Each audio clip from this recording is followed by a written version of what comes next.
Chapter 1695. Yes. Shen Nantang and Shen Nantang hurriedly left.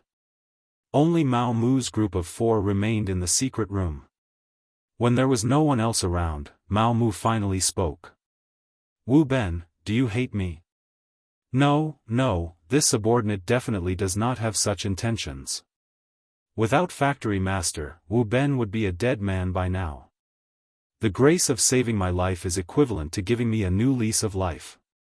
No matter what Factory Master wants this subordinate to do, this subordinate is willing to do it. Wu Ben hurriedly waved his hands as he explained. However, these words were not false. When he handed over his saber, it was merely an instinctive reaction. He did not intend to resist, nor did he intend to harm Mao Mu. Yes, this Duke understands your intentions. This Duke also knows that you want to become the commander of the embroidered uniform guard to prove yourself. Mao Mu said with a smile. When these words entered Wu Ben's ears, his eyes involuntarily widened. There is no need to look at this Duke like that. This Duke has been in the Imperial Palace for many years and is most proficient at observing others. If you truly had disloyalty, would you still be standing here now? Mao Mu's voice suddenly rose as he spoke, causing Wu Ben to sweat profusely. He was also rejoicing that he did not have any disloyalty. Otherwise, he would have become a corpse by now. Wu Ben's performance fell into Mao Mu's eyes. This made him even more certain that he did not use the wrong person. He continued, Wu Ben, you are not the same as Shen Nantang. He is extremely obedient. As long as it is an order from this Duke, regardless of whether it is right or wrong, he will do his best to carry it out. As for you, you have your own thoughts. Although you will do many things according to my orders, you will always ask yourself why. Is this Duke right? This subordinate knows his mistake. More cold sweat appeared on Wu Ben's forehead. However, Mao Mu did not care about this. Instead, he continued, it is because of your willingness to think that this Duke has decided to hand over the important matters to you. However, I do not know if you have the ability or the courage to do it well. This subordinate will listen to Factory Master's words and will not hesitate to go through water and tread on fire. In order to express his decision, Wu Ben knelt down on the ground as he spoke. Fine, since that's the case, I'll be frank with you. Sending you to the Capital Guard this time is not to send you away, but to give you a great opportunity. Whether or not you can seize the opportunity will depend on your ability. As for the mission, it's to replace Fan Zhong as the commander. What? Even though Wu Ben was somewhat prepared, he was still shocked by this sentence. Who was Fan Zhong? That was because he had followed Ing Zong through the Tumu Castle incident and had been protecting him all the way until today. It could be said that he was the person Zhu Qizhan trusted the most. Otherwise, why would he be given such an important position as the commander of the Capital Guards? On the other hand, he was just a member of the embroidered uniform guard with a dishonorable background. Now, he was actually being asked to replace him. Was this even possible? If these words were said by someone else, Wu Ben would have thought that the person was crazy. But since it was Mao Mu who said it, he wouldn't doubt it. He just didn't believe in his own ability. Wu Ben having such a reaction was completely within Mao Mu's expectations. What, do you have no confidence in yourself, or in me? This, your subordinate has no confidence in myself, Wu Ben said truthfully. No matter, with my support and a large sum of money to pave the way, there's nothing that can't be done. Have you forgotten, whether it's Qian Sengbao or Kai Zhong, what kind of status did they have? Didn't they all fall? Since that's the case, why can't Fan Zhong fall? Mao Mu said in a tempting manner, the smile on his face growing wider and wider. Wu Ben looked as if he had been struck by lightning, his eyes widening in an instant. Are you saying, that's right, in order for you to obtain this position, the guild will use all means to help you. During this time, you can try to rope in other people. However much silver you need, I'll give you. In short, you just need to control the capital guard before Fan Zhong falls from power. Mao Mu finally told Wu Ben the general plan. However, for safety's sake, he didn't say that he was already Bugnam of Gojoseon's man. This matter was too big, unless it was absolutely necessary, he couldn't announce it. Wu Ben finally understood that the factory master wanted to extend his hand to the military. Although he didn't know why Mao Mu wanted to do this, since this mission was assigned to him, he just needed to do his best. Alright, your subordinate will do his best to complete this mission. You really didn't disappoint me. How about this, these two people behind me will follow you. If you encounter any danger, they will lend a helping hand. You can do whatever you want, they won't stop you, Mao Mu said as he pointed at the two elite Special Forces members behind him. They were both experts in action, specially assigned to Mao Mu by the captain, Tai Hu, to help him complete his mission. Wu Ben naturally saw that these two people were mainly here to monitor him.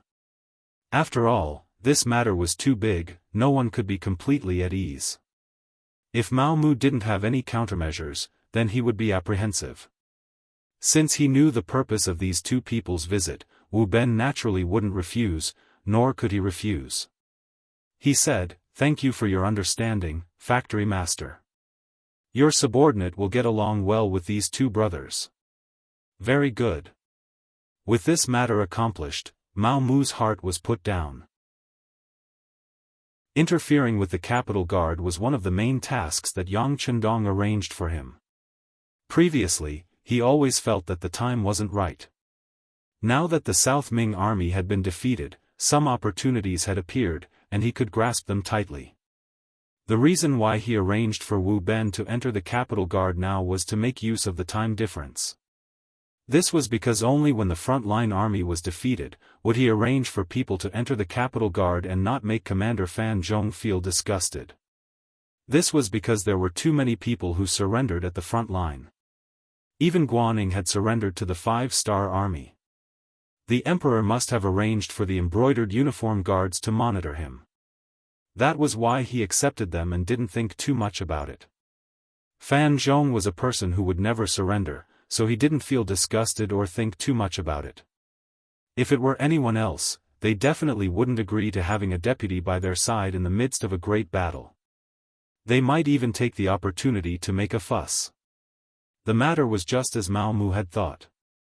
At this time, Wu Ben appeared in the capital guard and took up the post with an internal affairs report from the Imperial Horse Directorate. As expected, Fan Zhong's thoughts went astray. In the future, the emperor was worried that the army wouldn't be under his control, so he used a conventional method. Thus, not only did he accept Wu Ben's appointment as deputy commander, he didn't report this matter to the emperor. What should he write in the report? Ask why? As for Zhu Qizhen, of course, he didn't know that he already had a deputy commander in the capital guard. Even if he knew, Mao Mu would explain that it was to better watch over the army. Of course, Zhu Qizhen wasn't so easy to fool. Without ordering the embroidered uniform guards to arrange people in such an important unit like the capital guard, who knew if he would think too much about it? This was why he secretly did things. Now, it seemed that Mao Mu had made the right bet. Wu Ben's matter didn't attract anyone's attention. This played an important role in taking over the capital guard. Guangzhou Prefecture. Guaning and his group were sent back here. The first thing Yu Mian did was to visit the small courtyard where they were locked up. At this time, Guaning no longer had his previous high-spirited appearance. Instead, he looked dejected. Before the war, he still had aspirations. Although he knew that the 5-star army was very strong, with the geographical advantage and numbers advantage, it wasn't certain that they would lose. But after the real battle, he realized that the 5-star army's strength was far beyond his expectations. They couldn't even be described as an army. It was more appropriate to call them a human meat grinder. They had heavy firearms that no one dared to imagine, and they also had mobility that was faster than a warhorse. They were also a group of elites that had experienced life and death on the battlefield. Such an opponent should not exist in this world. Such an opponent, not to mention him, even the strongest army since the Han Dynasty wouldn't be a match for them. Losing to such a person wasn't shameful at all. That was why he gave the order for the entire army to surrender. Guaning was a talent that Kuang Yi valued. His military ability was very good and his commanding ability was also very strong. But knowing that they would lose, he couldn't make his brothers fight with their lives on the line. This was also why Yuan appeared before him. If not, with Yang Chendong's temper, Guaning would have been locked up and forced to do hard labor until he died.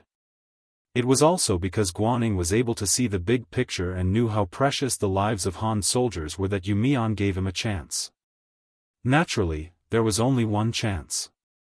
If he couldn't grasp it, then he couldn't blame anyone else.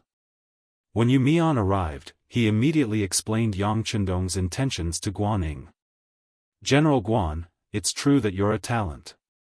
In the Southern Ming army, you're one of the best. But in the Yangxia army, you're really nothing much. Bugnam of Gojoseon's subordinates are all generals who have experienced countless battles. We don't lack talents in this field. This time, it's because you're able to see the big picture and didn't let the Han army suffer more losses that I'm giving you a chance to redeem yourself. You must understand. Yuan's meaning was very clear.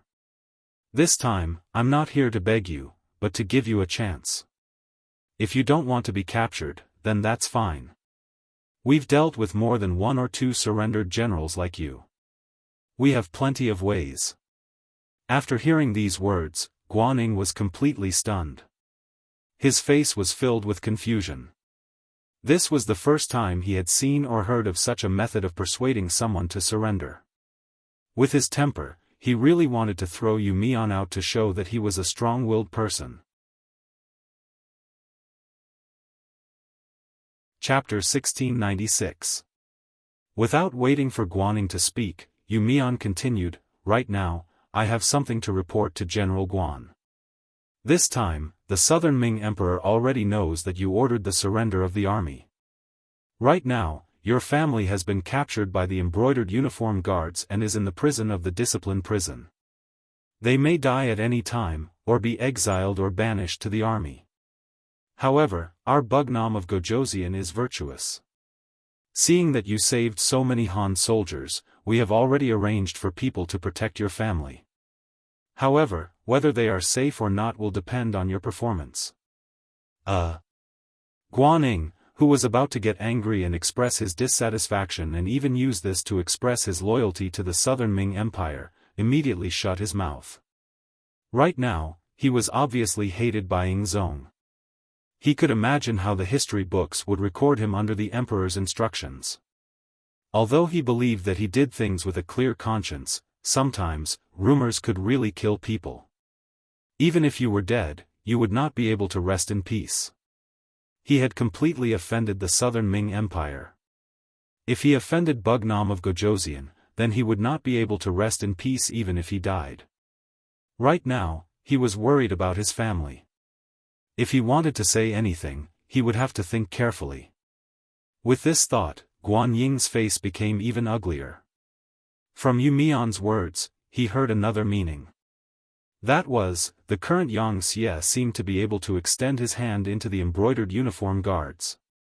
To exaggerate, he could even achieve the goal of controlling them. This was somewhat frightening. With the mistake he made, Yingzong would definitely send the embroidered uniform guards to capture his family. However, under such circumstances, Bugnam of Gojoseon still had the confidence to protect his family's lives. Didn't this mean that the embroidered uniform guards were no longer pure and were no longer the butcher's knife in Yingzong's hand, where he could cut wherever he wanted? Considering that the Southern Ming Empire's capital was in an uproar about the arrest of officials, 4 out of 6 ministers were arrested, and many officials from various yamen were also arrested by the embroidered uniform guards. Previously, he thought that it was because these people joined the observer group. Now, it seemed that things were not so simple. Perhaps the embroidered uniform guards' actions were not only Yingzong's idea, but also Bugnam of Gojoseon's idea. Thinking about it, if those capable officials were all arrested, how could the Southern Ming dynasty not be in chaos? Even if they were newly promoted officials, would they be able to grasp the situation in such a short time?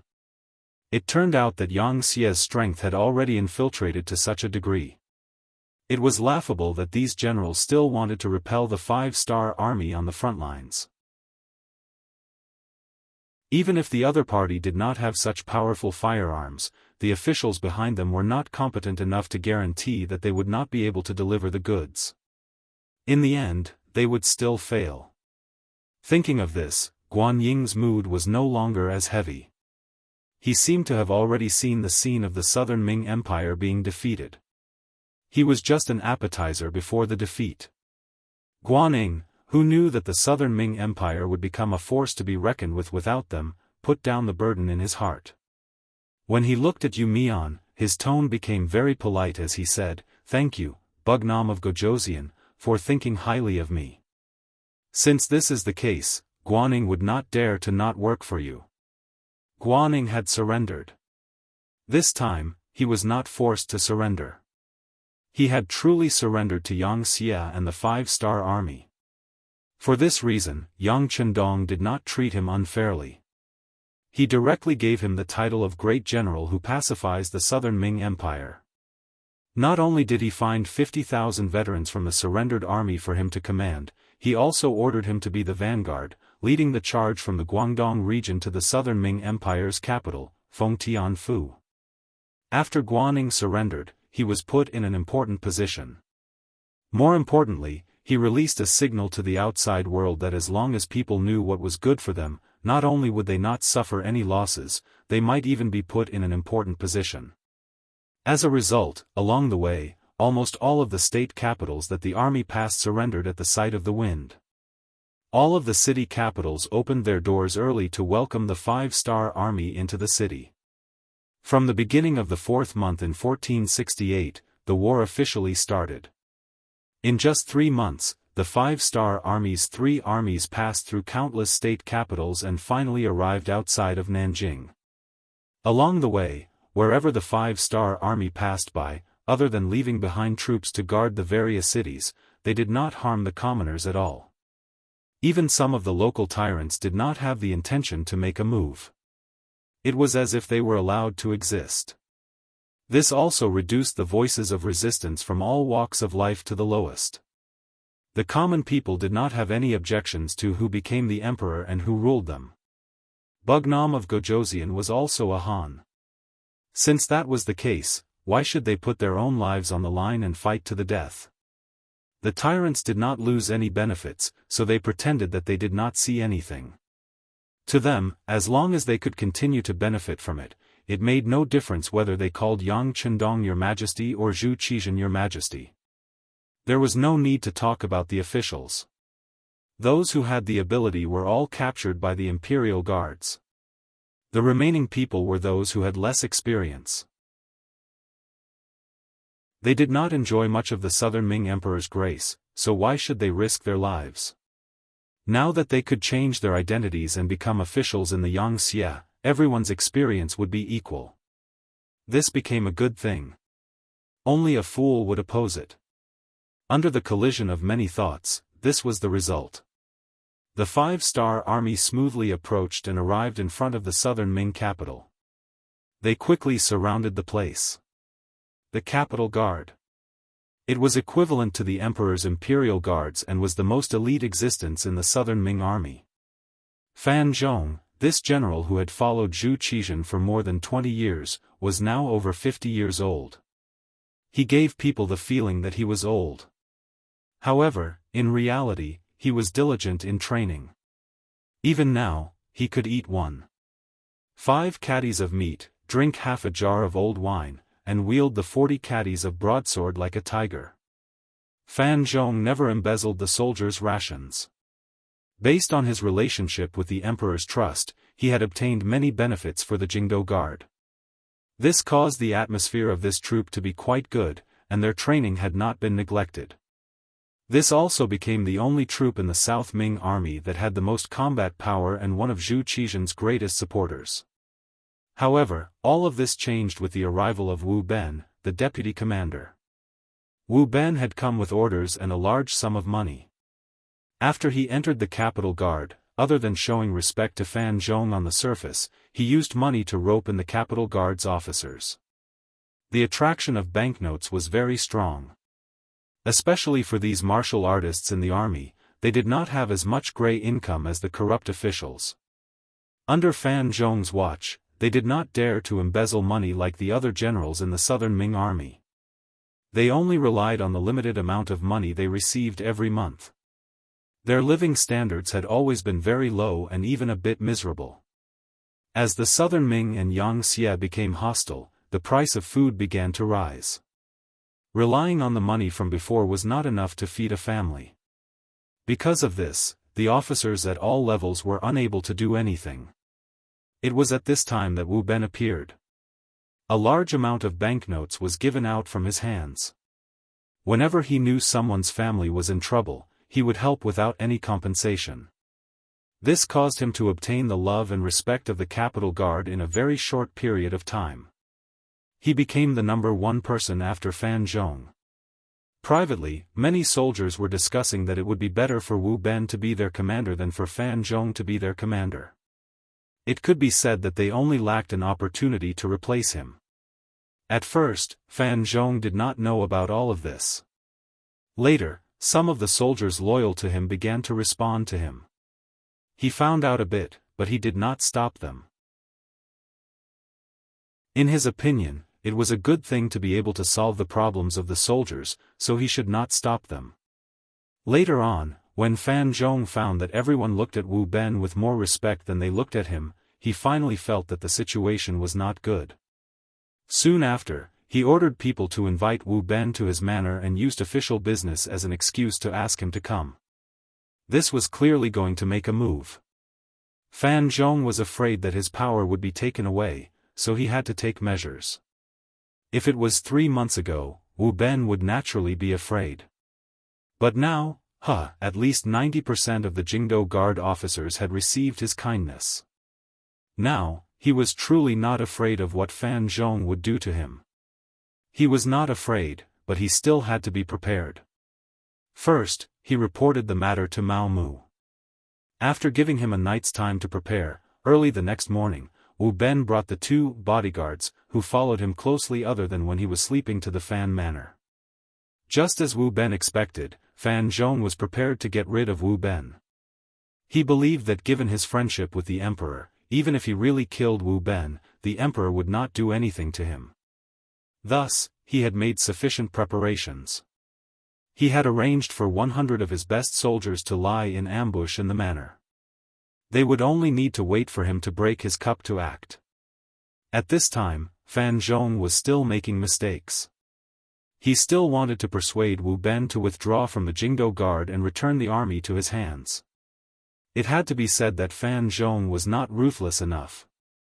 This doomed him to a tragic end. In the Fan Manor, the servants had already prepared food and wine in advance. Fan Zhong and Wu Ben sat across from each other. They chatted as they ate. At the beginning, it was Fan Zhong who spoke while Wu Ben listened. Most of the time, he spoke in a gentle tone.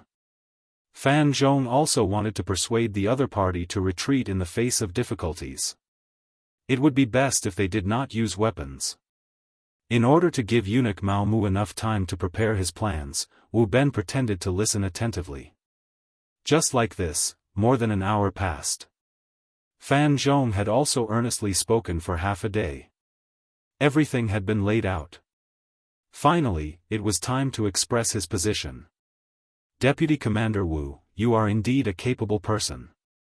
Perhaps you have also received the Emperor's trust. However, I still have to say that when I was serving the Emperor, you were probably not even born yet. If you really do expose some matters to the Emperor, I guarantee that the one who will suffer in the end will be you. Stop. This is a banknote worth 50,000 liang. Take it and be a good deputy commander. In the future, just eat, drink, and play. Chapter 1697. A banknote with 50,000 taels of silver written on it was pushed in front of Wu Ben. This meant that everything was about to be settled and there had to be a conclusion. The corner of Wu Ben's mouth twitched slightly as he chuckled. Commander Fan, are you trying to dismiss a beggar? You want me to pretend to be deaf and blind for 50,000 taels of silver? How can that be? Fan Zhong's heart was filled with joy when he didn't directly refuse. He knew that the other party had spent a lot of money recently. He had done a rough calculation and found that it was around 1 million taels of silver. In comparison, 50,000 taels of silver was indeed a bit small. However, it wasn't that he didn't want to take it out, but that he really couldn't take out that much. Even 50,000 taels of silver was obtained by selling some of the things that Zhu Qizhen had given him. Fan Zhong, who didn't have much silver, knew that he was going overboard. He asked in a negotiating tone, however, how much does Vice Commander Wu need? I can do my best to satisfy you. In the future, a portion of the money that the imperial court earns each month will be deducted and given to you. How about it? How about it? Wu Ben directly refused. What kind of joke was this? The 5-star army was about to arrive outside the city. Who knew how long the Southern Ming Empire could last? If he wanted to wait for the monthly payment, then who knew how long it would take? Although Wu Ben still didn't know Mao Mu's true identity, he already had a feeling. He thought that eunuch Mao wanted him to lead the capital guard because he wanted to use this as an excuse to negotiate with the 5-star army. Since this was the case, he had to firmly grasp the military power in his hands. Wu Ben, who had opened his mouth to refuse, continued, if you want me to withdraw, then take out 2 million taels of silver. Otherwise, there's no need to talk. 2 million taels of silver was equivalent to paying half of the price. From a certain perspective, it was a bit overboard, but it wasn't much. However, Fan Zhong wasn't rich. He was only a general and wasn't greedy for money. How could he have so much silver? Seeing that there was no room for discussion, Fan Zhong had no choice but to reveal a fierce gaze as he looked at Wu Ben and asked, is there really no room for negotiation? Apart from paying directly, there's nothing else to talk about. Wu Ben shook his head and said with a resolute expression. Good, then don't blame this old man. Fan Zhong knew that he had no other choice now that things had come to this point. He immediately threw the wine cup to the ground with a bang. Soon after, the sound of footsteps rang out. 100 executioners who had been lying in ambush rushed out from all directions, completely surrounding Wu Ben and the other two. Seeing so many people surround them, but eunuch Mao Mu's backup plan still not appearing, Wu Ben's expression changed as he asked, Commander Fan, what are you trying to do? I'm the vice commander of the capital guard personally appointed by the emperor. I haven't done anything wrong. You can't treat me like this. I'm sorry. Fan Zhong didn't want to continue arguing. He admitted that he was in the wrong. However, he did not want to lose his military power. For many generals, losing their military power meant that they were not far from losing their lives. Do it, Wu Ben. Don't blame me after you die. If you want to blame someone, blame yourself for blocking my way. Fan Zhong gave the order to attack, and the 100 executioners roared and charged forward. At that moment, a voice rang out before they did. Oh, this place is quite lively, huh?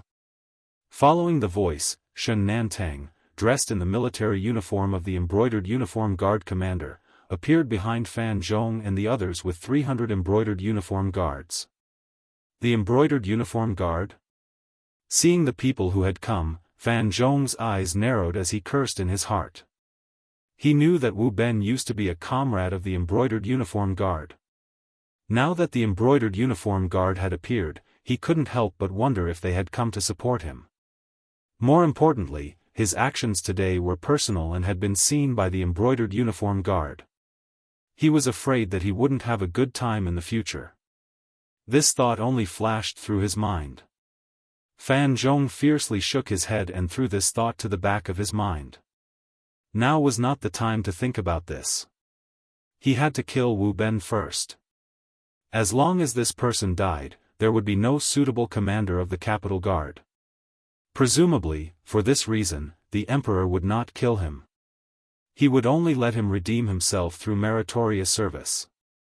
Therefore, he only had to kill Wu Ben first to save himself. Thus, even though the embroidered uniform guard had appeared, Fan Zhong still had no intention of stopping. Instead, he continued to shout. "What are you waiting for? Quickly kill him." Fan Zhong would stake everything on a single throw. This was something that Shen Nantang hadn't expected. Seeing that the executioners ignored him and continued to rush towards Wu Ben, he shouted angrily, "Little ones, Fan Zhong is rebelling. Let's attack together and destroy them." Shen Nantang was really anxious. This mission was given to him by Mao Mu last night. He had repeatedly urged him to protect Wu Ben's safety. In fact, he had arrived a long time ago. He hadn't shown himself because he was waiting for a suitable opportunity. He wanted to let Fan Zhong make the first move. This way, even if this matter was reported to the emperor, he wouldn't be afraid. A commander wanted to kill a deputy commander without the emperor's order. Based on this, the embroidered uniform guard could use all kinds of methods. Originally, he thought that everything was under his control. He had never expected that Fan Zhong would dare to kill in front of the embroidered uniform guard. This made him turn pale with fright. At the same time, he drew out his embroidered spring saber and directly rushed forward. Wu Ben also didn't expect Fan Zhong to be so ruthless. Usually, this old man looked honest and considerate. It seemed that one really couldn't judge a person by their appearance. At this time, it was meaningless to talk about this. Seeing that the executioners were rushing toward him, Wu Ben drew out his saber and prepared to fight with all his strength. But at this time, two figures reacted faster than him. They had already rushed out with sabers. One on the left and one on the right, protecting him from both sides.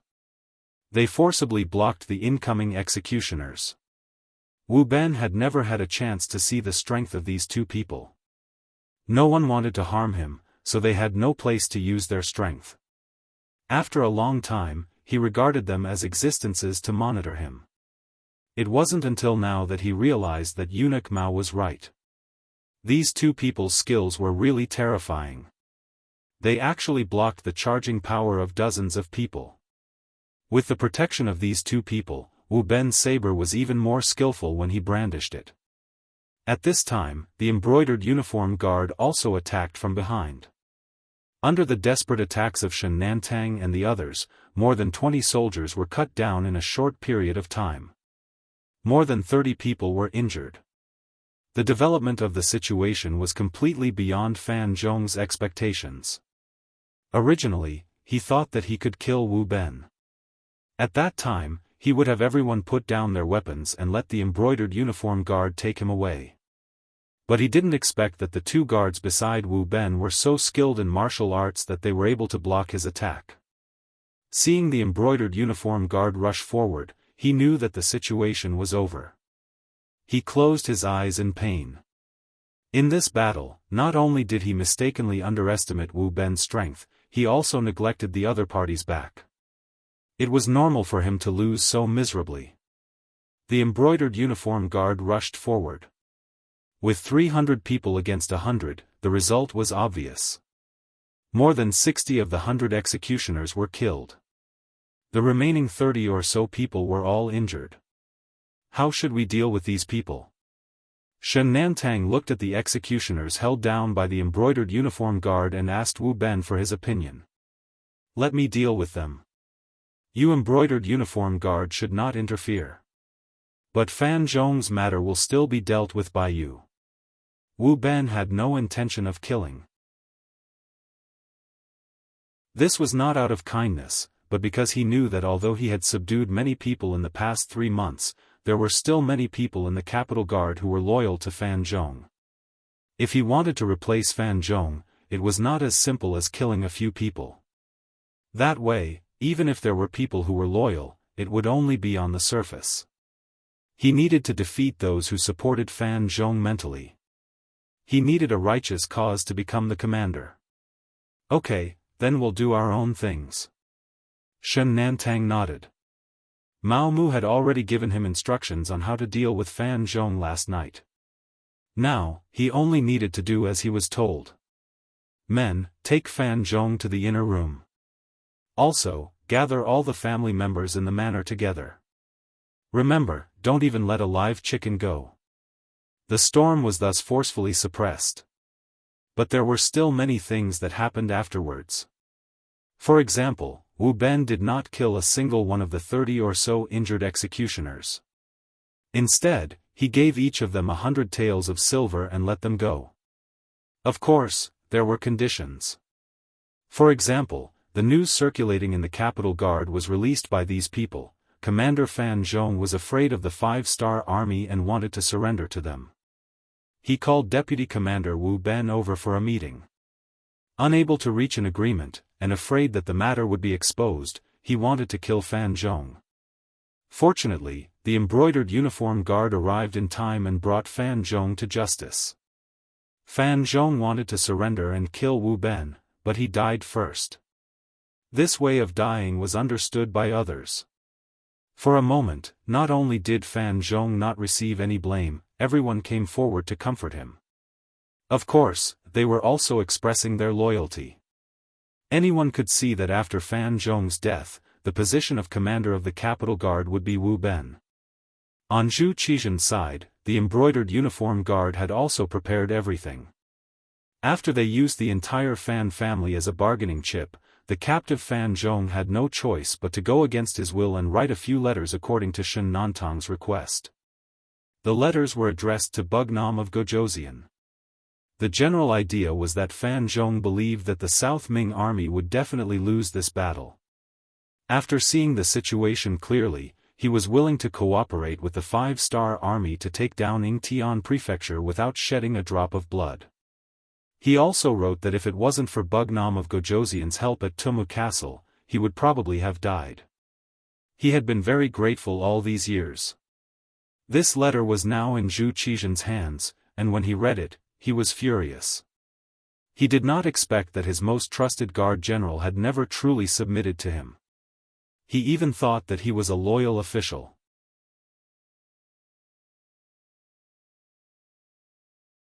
Chapter 1698. Thinking about how he had misjudged Wang Zhen, then Qian Sengbao, and now even Fan Zhong, Zhu Qixian spat out a mouthful of blood and fainted on the ground. Mao Mu, Zhang Chen, and the other eunuchs helped him up and sent him to Empress Qian's palace. Zhu Qixian had fallen ill. Due to his anger, he would not be able to govern without 10 days to half a month of recuperation. Mao Mu, the head eunuch and head eunuch of the embroidered uniform guard, was the one who delivered the news. Mao Mu, who had been waiting for this moment, left Zhang Chen to keep an eye on Zhu Qixian. He turned around and called Shen Nantang and Wu Ben to him. At this moment, he no longer had to hide his identity and could tell them everything. You two are the people I trust the most. Now that things have developed to this point, there is no need to hide some things from you. I am a spy that Bugnam of Gojoseon arranged to stay by Zhu Qixian's side. My mission this time is to cause chaos in Nanming, and I have already completed half of my mission. Now that the 5-star army is outside the city, they can enter the city at any time. I want to know your choice. After speaking, Mao Mu's gaze was fixed on Shen Nantang and Wu Ben's faces. Once he found that they had a trace of hesitation, he would kill them. There were members of the Langia Special Forces waiting outside the room. Now that things had developed to this point, there was no room for any accidents. Mao Mu's words were both unexpected and reasonable when they were heard by Shen Nantang and the other man. After all, they had participated in many things. They had some guesses about Mao Mu's actions. The only difference was that they thought that eunuch Mao Mu was looking for a way out in advance. Now that they knew that he had always been Bugnam of Gojoseon's men, there was nothing else to say. Of course, they agreed. As long as one was not a fool, one could see that. Nanming was about to be replaced by Yangxia.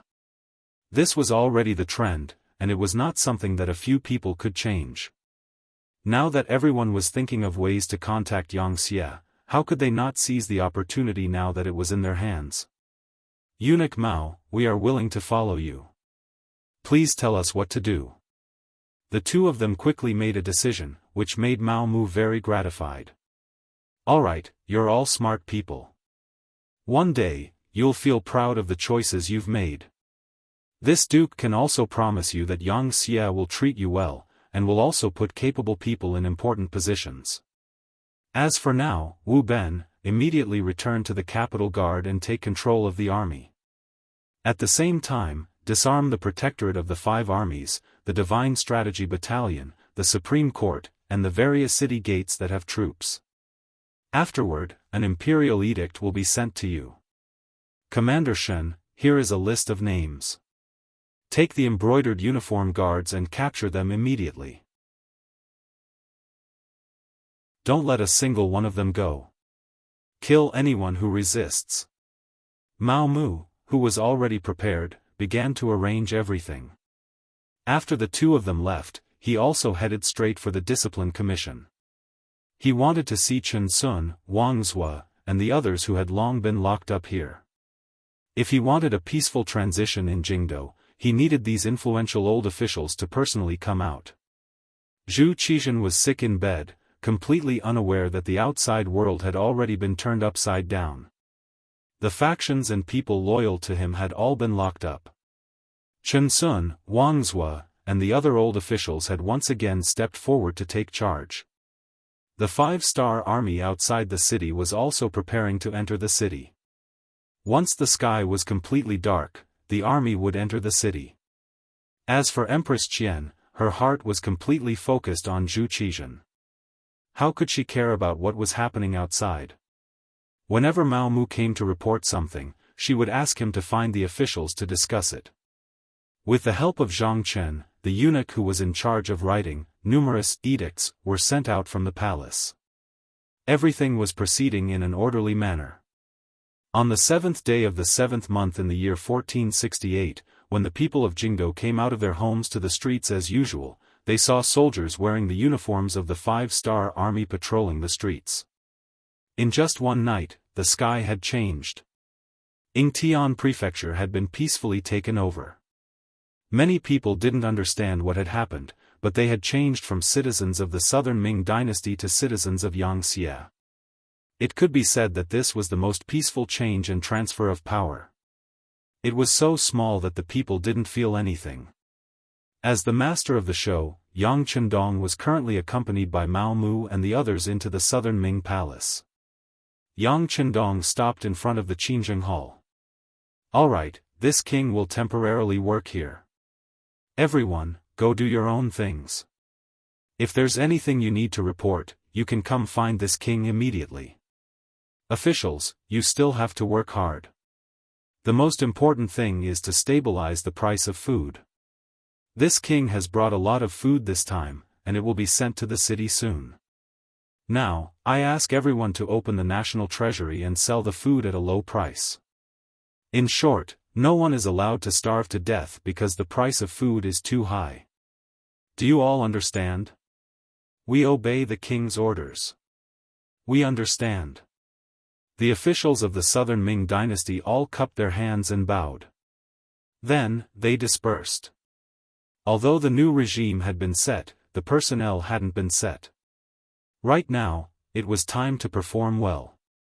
Mao Mu also left the Qingjing Hall and went straight to the palace. At this moment, Empress Qian already knew what had happened outside and also knew Mao Mu's true identity. However, she did not shout or make a scene because she still remembered that if it were not for Mao Mu, she would not have been able to safely travel from the capital of the northern Ming dynasty to the capital of the southern Ming dynasty. Based on this, what right did she have to blame others? Mao Mu appeared in front of Empress Qian with his head lowered. Mao Mu respected Empress Qian from the bottom of his heart.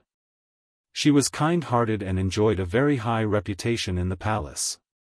She had a temperament and was never extravagant. It was rare for her to add a few new clothes in a year. She had a peaceful mind and was neither happy nor sad. She had never vented her anger on people like eunuchs and palace maids. Most importantly, she was very good to Mao Mu. From the time she served the Empress until now, she hadn't said a single harsh word to him. Facing this kind of Empress, Mao Mu was sincerely respectful. It was just that their paths were different. Although Mao Mu thought that what he did was right, he still indirectly hurt Empress Qian. This time, he came here to be scolded. As long as she didn't take his life, he was willing to be beaten up. Alas, you. Empress Qian sighed as if she had released all the depression in her heart. Well, it's useless to say more now. Now the emperor urgently needs to rest and doesn't want anyone to disturb him. Can you do that? Mao Mu didn't expect that Empress Qian still didn't want to scold him at this time. He was moved. Empress, this servant will definitely not let anyone disturb the emperor and you. The imperial doctor will also come 3 times a day to take your pulse. If the empress needs anything, you can tell this servant. He didn't even call himself a minister. Just from the way he addressed her, it could be seen that Mao Mu really treated himself as a servant in front of Empress Qian. Then I'll have to trouble you. Empress Qian nodded silently. Although she didn't know what kind of status Mao Mu had in front of Bugnam of Gojoseon, she knew that Mao Mu must have put in some effort to do this. I don't dare. As long as it's Her Majesty's order, this servant will listen to it at any time. This servant will also do my best to satisfy your request. Mao Mu lowered her head. After saying this sincerely, she left. After thinking about it, he decided to talk to Yang Chendong. Even if it was for Empress Qian, he had to do his best. In Qingjing Hall, Yang Chendong was reading the telegram sent by Wang Shan.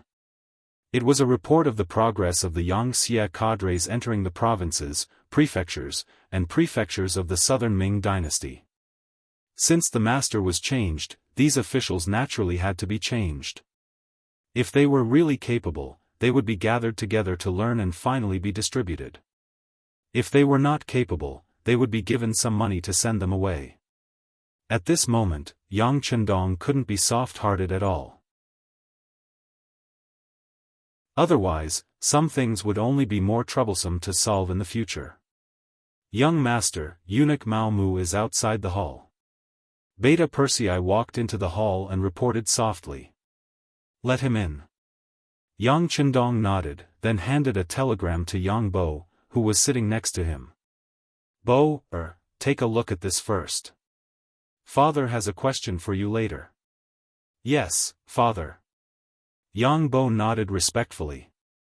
It was said that reading 10,000 books was not as good as traveling 10,000 miles. Along the way, Yang Bo followed his father Yang Chendong and saw a lot of things that were not recorded in books. He also learned a lot of knowledge that was not recorded in books. At this moment, he was like a sponge, constantly learning and accumulating his own energy. Mao Mu walked into the hall and knelt in front of Yang Chendong with a plop. Long live your majesty. Mao Mu, there's no need for such a big ceremony. Get up and talk. Yang Chendong straightened his body and then looked with interest at Mao Mu, who was slowly standing up in the middle of the hall. Yang Chendong didn't have a good impression of eunuchs, but he didn't hate them either. Because they were a very pitiful group. No matter the reason, it was a very sad thing to become neither male nor female. Often, even if they fought among themselves, it was just to survive or to live a better life. What was wrong with that? Everyone had the right to pursue a better life, right? But understanding was one thing. Yang Chendong didn't like to have such people around him, so he had long decided that he would not use eunuchs in his regime. There were also palace maids who were strong. They could replace eunuchs to do what they should do. This was also the reason why there were never any eunuchs in the palace. Of course, one of the reasons why he made this decision was because Yang Chendong wanted to lead the Han people to become strong and prosperous, to reach the peak of the world. Oh, if he turned some of the Han people into eunuchs, wouldn't that go against his original intention? As for not using the Han people and using other races, there was no need to consider. As long as they had the slightest bit of ability, Yang Chendong would not let the other races raise their heads. Why would he take the initiative to raise their social status?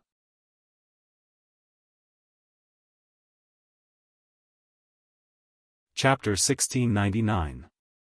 The decision to not use eunuchs had been made long ago. People like Mao Mu became the last batch of eunuchs. Yang Chendong had to consider whether he should stay or go. After all, Mao Mu was a meritorious official. Without his efforts, the conquest of the southern Ming Empire would not have gone so smoothly. Yang Chendong was still clear on this point. "Thank you, Your Majesty." Mao Mu stood up and raised his head. But as soon as he saw Yang Chendong looking at him with a deep gaze, he felt a lot of pressure. This time, seeing Yang Chendong was completely different from 10 years ago. At this time, Yang Chendong was dignified without being angry.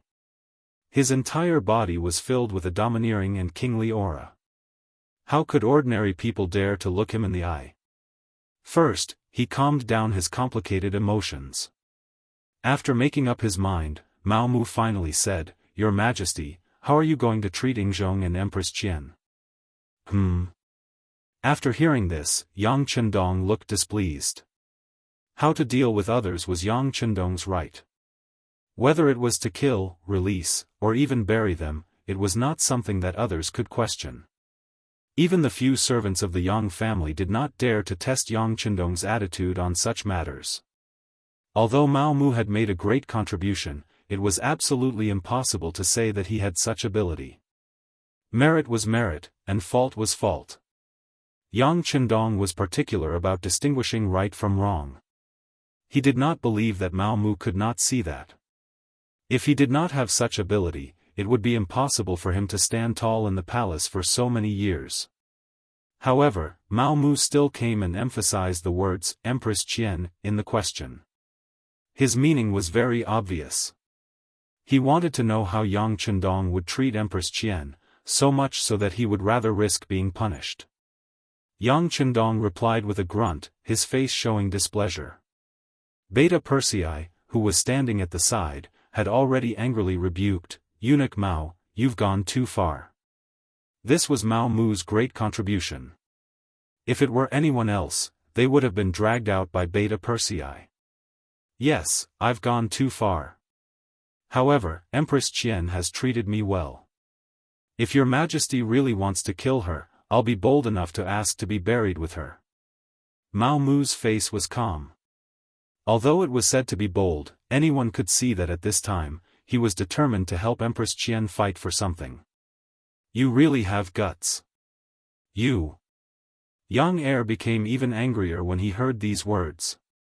He glared at Lin Fan as though he wanted to eat him alive. Enough. On the other hand, Yang Chendong didn't seem to be so angry anymore. He waved his hand at Second Yang, then looked at Mao Mu and said, "Are you threatening me?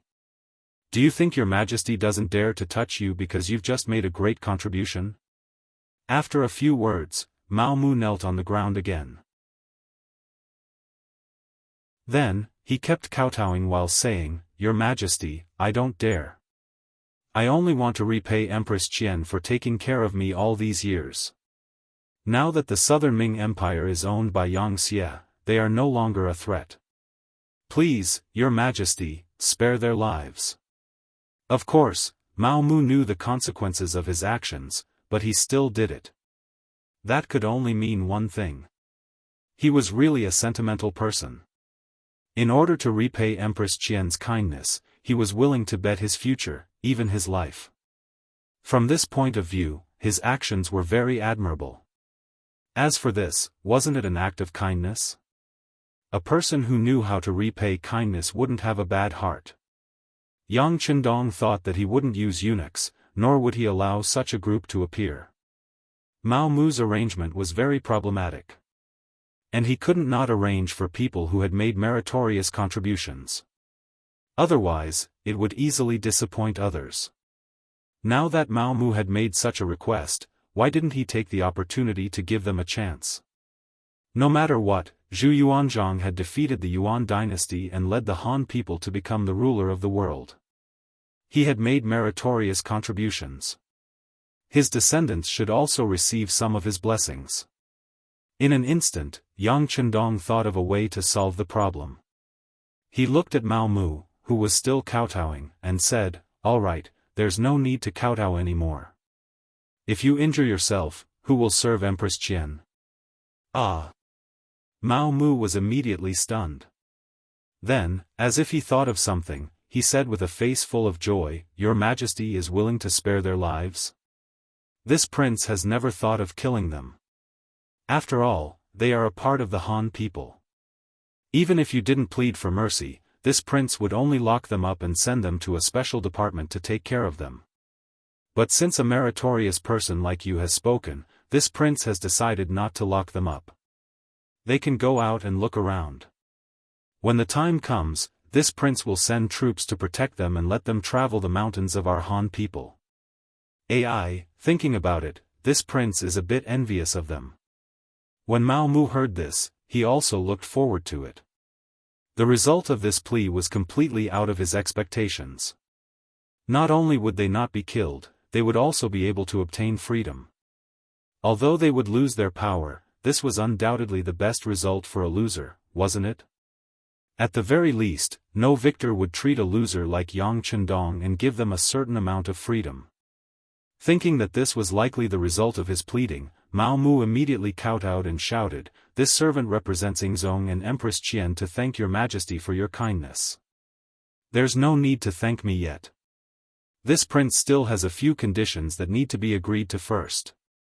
"Yes, your Majesty, please tell me." Mao Mu replied with a serious expression. First, freedom is limited to Yingzong and Empress Qian. As for the other people in the palace, including the heirs of the imperial family, they will all be demoted to commoners. They will be moved to other regions and live in secret. In the future, they will not be allowed to mention their origins. If they are discovered, they will be killed without mercy. Second, Yingzong will take the initiative to abdicate the throne to shut the mouths of the people. Third, Mao Mu, you will accompany them until they die of old age or until the day you die first. And if Zhu Qizhen still has other thoughts during this process, not only will you die, but all of his children and concubines who are wandering outside will die as well. There are only 3 conditions. After you think it over, you can reply to this prince. After Yang Chendong stated his 3 conditions, he waved his hand. These conditions were not something that Mao Mu could agree to. It needed Yingzong and Zhu Qizhen to agree to it. Of course, if the other party did not agree, then sorry. The opportunity was given to you, but you did not grasp it. Then you can go live in the king's tomb in Crimson Nest City. There are many old friends there and perhaps you can find common ground with them. Mao Mu left. Yang Bo, who was looking at the various telegrams, put down the telegram in his hand and looked at Yang Chendong with a face full of curiosity. "Lord Father, it is said that the winner is king and the loser is a bandit. You can just lock them up to prevent any future troubles. Why do you have to go through all this trouble?" Bo is right. This proves that you have thought about this matter. As you said, locking them up is the simplest and most effective way to deal with them. It is just like how we deal with other countries and powers. Facts have proven that the results are not bad. However, Zhu Qizhen is the emperor of the great Ming dynasty. The people under his rule are all Han. If we do not want the Han to suffer any losses, we must be flexible. Regardless of whether it is dealing with the southern Ming dynasty or the Bai Ming dynasty, we cannot deal with them the same way we deal with the other foreign races. This way, we will only weaken our own strength. If we want the Han to rule the world, the most important thing is population. This requires a large number of people to unify the world. Based on this requirement, we must be extremely careful when dealing with matters related to Yingzong. Even if it is more troublesome, we can obtain more Han people's support and population. No matter how you look at it, it is worth it. There are many benefits to this method. For example, Mao Mu's relationship as ruler and vassal will be preserved. For example, it will set an example for the Baiming dynasty that has yet to be conquered. This will have a great effect on the subsequent conquest of that place. If we can subdue them without fighting and obtain the Baiming dynasty without conquering them, the significance will be even greater. There is one more thing that we cannot ignore. After all, the Zhou clan has ruled the Han dynasty for many years. There are still many people who support them and are willing to pledge their loyalty to them. Speaking to this point, Yang Chendong thought about the history of the Ming dynasty. After the Jianfu dynasty entered the Great Ming dynasty, the so-called anti-Qing and restoring the Ming dynasty continued for over 100 years. If this matter was not resolved properly, the same thing might happen to him. He said with a more confident tone, resolving Ying Zong's problem is the same as resolving a lot of problems in the future. This way, we can focus more on development and construction instead of quelling the rebellion. No matter how you look at it, it will be worth it. Yang Chendong said so much in one breath. Yang Bo listened to everything before he finished. However, he still nodded. All right, father. Bo will remember your words. I will slowly think about it when I return. If there is something that I can't figure out, I will ask father. All right, Bo, can ask father if there is anything that you don't understand. Yang Chendong patted Yang Bo's head with satisfaction. He hoped that his son would grow up quickly so that he could retire earlier. To be honest, he also wanted to be like Ying Zong and walk around. He did not want to be locked up in the palace and deal with all kinds of things. That kind of life was too monotonous. Baiming Dynasty Imperial Palace. The capital of the southern Ming dynasty had been taken down by Yang Chendong without shedding a drop of blood. After hearing the news, the Dai Zong, Zhu Qiyu, spat out a mouthful of blood. Following that, he fell into a coma. However, this caused the imperial physicians and ministers in the palace to be extremely busy. Zhu Qiyu's health had not been good for nearly a year. He would spit out blood from time to time, causing people to worry. If not for the fact that there were many good things in the palace that could prolong his life, he would have died long ago.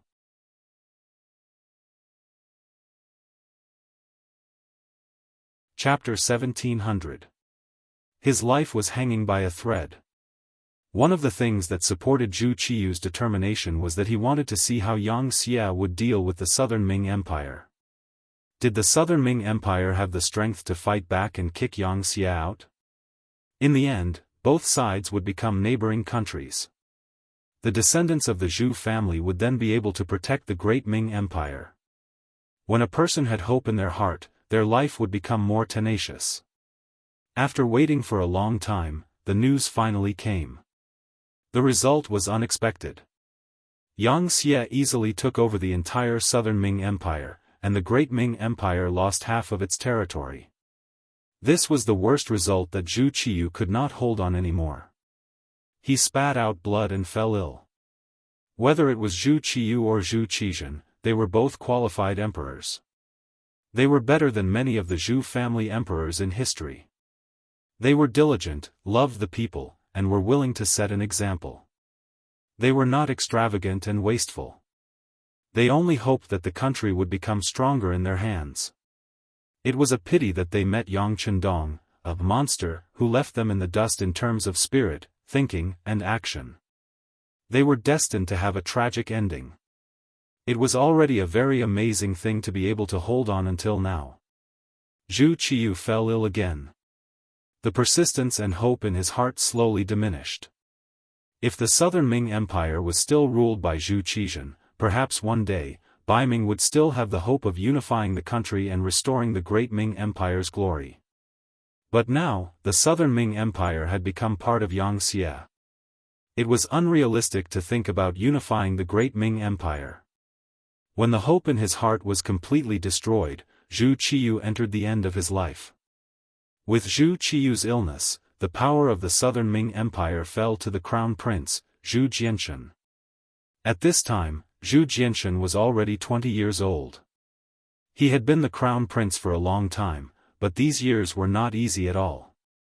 Every day, he had to face a large amount of knowledge and study, which made him very tired. Yang Qindong's appearance changed a lot of history. Zhu Jianshan, a child who should have died at the age of 7, miraculously lived to adulthood. Perhaps there were no records of him in history, or perhaps he was not a talented emperor at all. Since the age of 12, he had already begun to resist imperial power. Deep in his heart, he wished to be a free child who could act like a spoiled child in his parents' arms. He wanted to be like other children who could run wild outside and enjoy the happiness of a child's childhood. His birth meant that he was destined to have no fate with all of this. He was instilled with the teachings of Confucius and Mencius every day, and the teachings of those who knew him well, which made him lose his youthful temperament early on, forcing him to grow up slowly. Now that his father fell ill again, Zhu Jianshan not only didn't want to take over the power, but also treated him as a filial son. Every day, he poured medicine and water in front of Zhu Qiyu's ward. He completely ignored the government affairs. When asked by other ministers, he would reply, "If there's anything, just ask my teacher. He will take care of it." Who was Zhu Jianshan's teacher? Su Yozhen was the crown prince's junior tutor and the minister of justice. From this, one could imagine what kind of problems the southern Ming dynasty would face and what kind of situation they would face. After Su Yozhen's trip to Crimson City, he was personally summoned by Yang Qindong. He already had a certain understanding of the development of the situation. Now, he held the power again. Of course, he knew what to do next. Thus, on the surface, the southern Ming dynasty was the southern Ming dynasty, and Baiming was Baiming. But in reality, after the southern Ming dynasty became a part of Yangxia, the southern Ming dynasty was also influenced by Yangxia. It was slowly changing towards a peaceful situation. Baiming, who had already laid the foundation, was being poured into Yangxia through Su Yozhen's hands. While the strategy of the higher-ups was changing, Baiming's officialdom had long become a complete mess. Ever since Su Yozhen's suggestion and Zhu Qiyu's agreement, they implemented the system of buying officials and criminals, as well as the establishment of the Zhu family bank. The middle and upper levels of the southern Ming dynasty's officialdom and atmosphere had long become a complete mess. 70% of the salaries were deducted from the Zhu family bank. 50% of the merchants' profits also had to be deposited in the Zhu family bank. It was glorified in the name of unifying the southern Ming dynasty's power and finances. Everyone contributed their efforts to better raise the southern Ming dynasty's strength. It could be said that this slogan was heaven-shaking. In reality, in the beginning, the Zhu family bank also possessed a large amount of wealth, and the emperor also had usable money in his hands. However, all of this was obtained at the expense of the officials and the interests of a few tyrants. This method directly led to voices of opposition from the middle and upper levels. If not for Zhu Qiyu's ruthlessness and centralization of power, as well as the colossus Yangxia eyeing covetously from the outside, there would have been people who would have rebelled a long time ago. The officials and tyrants who couldn't and didn't dare to rebel quickly thought of other methods to solve the problem. For example, oppressing the common people to supplement their own wealth, bribing the tax officials to reduce the amount of tax they had to pay, and so on. It was that saying, the higher-ups had countermeasures, and the subordinates had policies. As a result, the ones who suffered in the end were the common people. The money in the Zhu family bank also became the common people's hard-earned money. There was also the system of buying officials and the system of buying criminals from the Ministry of Justice. As long as one had money, one could become an official. As long as one had money, one would be fine even if one committed a crime. As a result, the problem of social security was worrying. The rich became more and more lawless, and the common people were still the ones who suffered. Baiming's political situation was chaotic under this kind of environment.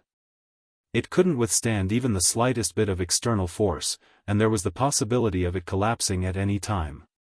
If Xianxia dealt a heavy blow at this time, the power would collapse faster than the Southern Ming Dynasty, and not slower than the Southern Ming Dynasty. However, the Crown Prince didn't want to solve this problem. Instead, he handed everything over to Su Yozhen. It was easy to imagine what would happen next. Su Yozhen, who had power in his hands, immediately started to do things according to Yang Qindong's instructions. Military power, financial power, and personnel power were all in his hands, and they were all developing in a direction that was beneficial to Xianxia. Su Yozhen had already received Yang Qindong's promise that there would be a position for him among the 9 elders of Xianxia. Compared to the powerful and vast Xianxia, the power of the Southern Ming Dynasty wasn't in his eyes at all. The Kingdom of Spain. This was originally one of the largest countries in the West in the 15th century. At this time, it was far from being as arrogant as it was in history. On the contrary, the atmosphere in the country was bleak. This was all because their neighbor, Portugal, was about to be attacked by Xianxia. Admiral Miguel and Curlutz were captured by Xianxia, and the merchant Anthony was captured. When the news reached the capital, Toledo, King Enrique IV had shouted that he must take revenge. He must let the ignorant Eastern Yellow Monkeys know the consequences of angering the great Kingdom of Spain. However, this was only a slogan. King Enrique, who was jokingly called a useless person in history, was more interested in countless gold, silver, and beautiful women. Compared to Xianxia in the east, which was far away, Portugal was just a place that couldn't be reached by 8 poles. Everyone was from 2 different worlds. Why should they go to the trouble of provoking him? In Enrique's eyes, the place that was more worthy of his blade was his neighbor, Portugal. How to occupy this place was the problem that he needed to consider. Spain, who had been accumulating strength, could be said to be eyeing its neighbor covetously. At that time, Spain was indeed a very powerful country. Especially after the merchant Garcia obtained information about railcars from Xianxia, they took a big step forward in their industrial development. With a strong industrial base, it was more conducive to increasing the strength of their country, thus establishing the fact that they were a big country in the West. It was also a preparation for dominating Europe in the future. It was also at this time that news came from the navy. Xianxia's navy had already passed through the Cape of Sea, and their target was Lisbon, Portugal's seaside port. According to the navy's reconnaissance, the 500 warships of Xianxia's navy were less than 5 miles away from Lisbon. Over the years, Xianxia had never stopped the construction of the navy, and he was also willing to spend money. After the destruction of the Golden Horde and the Ross Duchy, a large amount of gold and silver was plundered, and most of it was invested in the construction of the navy. According to incomplete statistics, in less than 3 years from 1463 to 1465 AD, Xianxia had invested more than 500 million taels of silver into the navy, and most of it was plundered by the army. As the saying goes, 10 years of an army, 100 years of a navy. With Xianxia's large financial investment, and Yang Qindong's large amount of information that was beyond this era, the intelligence and wisdom of the Han people came into play. A large number of warships were built in the docks, and the first batch of 500 warships was only the first batch. Behind them, there was an even larger fleet of warships, and there were also some newly built super-large warships, which were also called Class 7 warships by Xianxia. The 500-plus Xianxia's warships approached, and the densely packed fleet of warships rushed over, frightening the Kingdom of Portugal, which was near the sea. Although they had once thought of themselves as one of the overlords of the sea, their territory was still too small, and the number of warships in the country was only about 1,000.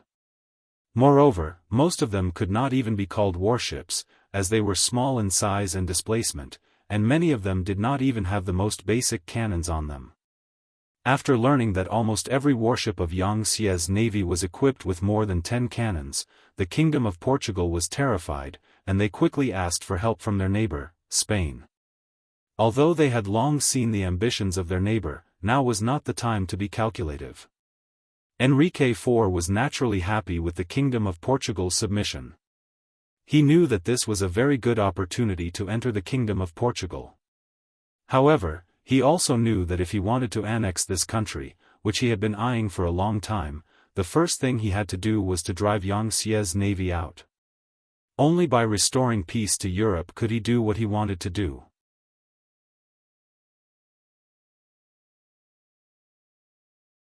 Chapter 1701. Once an order was given, the commander-in-chief of the Spanish Navy, Sergi, led 400 warships to Lisbon and formed a naval battle formation with the commander-in-chief of the Portuguese Navy, Rojas. The two navies had nearly 1,500 ships. They wanted to teach the Yang Xie Navy how to behave. They wanted to tell these arrogant five-star army that the strength of Europe was far from what these Asian yellow-skinned monkeys could touch.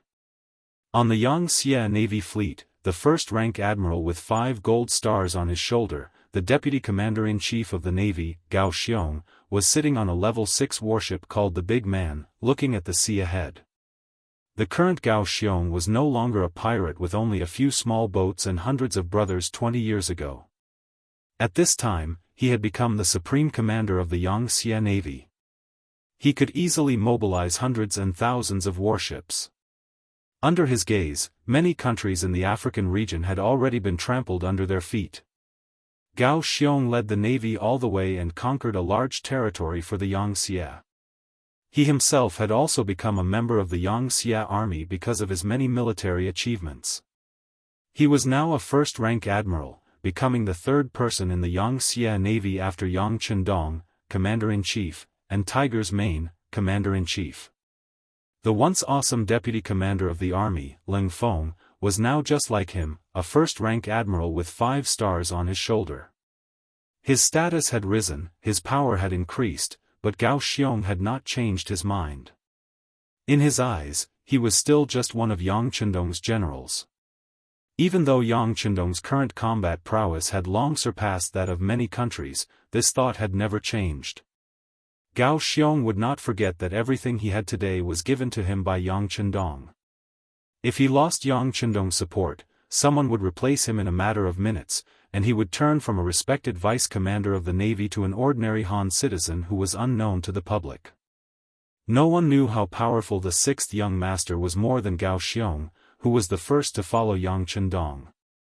For example, the powerful cannons and guns that appeared out of thin air, as well as the various creative ideas that no one would have thought of, were all created by Yang Chendong. Who knew what other cards Yang Chendong had up his sleeves? In Gao Xiong's eyes, Yang Chendong was mysterious. And the more his status rose, the more he understood just how powerful Yang Chendong's mysterious power was. For example, there were 6 mobile cannons in the 6th-grade ship that were hidden under his feet. After seeing its power for the first time, Gao Xiong was completely convinced. He didn't dare to have any other thoughts in his heart. In fact, he had never had such thoughts. After all, Yang Chendong had treated them well. Reporting to the deputy commander-in-chief, the scout ship ahead has reported that a large number of foreign warships have been spotted 60 nautical miles ahead of us. They are swarming towards us in an encirclement. A lieutenant colonel ran up to Gao Xiong and reported with a salute. There are about 1,500 warships. 1,500 ships, that's 3 times our number. But in terms of firepower, I'm afraid it's not even 1% of ours. Since there's such a big meal in front of us, how could we not eat it? Order the fleet to move forward at normal speed. At the same time, all ships check their ammunition and be prepared to fight at any time. After Gao Xiong gave the order, he laughed loudly. He was afraid that the enemy would escape and then use their familiarity with the sea to ambush him. That would be the most annoying thing. As for setting up a formation and fighting openly, that was what he liked the most. To be honest, from the time he had been in command until now, he hadn't had the experience of fighting against thousands of enemy ships. Now that he had the opportunity, of course he was happy because it meant that it was time for him to make a great contribution. The order was given through the radio, and the other ships maintained their normal formation and continued to move forward. However, in the ships that couldn't be seen, the soldiers were checking their ammunition. At the same time, the hidden cannons were revealed one by one, like a monster with its mouth wide open, waiting to devour any enemy or opponent that dared to resist. If this scene was seen by the Portuguese Navy scouts, they would definitely be shocked.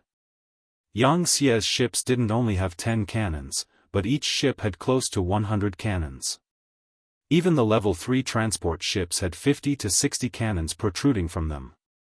All Xianxia's ships were equipped with 150 mm caliber cannons. As long as they were fixed, they didn't need to be pulled, transported, or moved like the army. This made the caliber of the cannons much more powerful, and their attack range was up to 30 kilometers. Compared to the Xianxia's ships, most of the ships were equipped with swords, spears, crossbows, arrows, and other cold weapons. There were also hooks, spears, axes, hooks, and other weapons that were specially used in naval battles.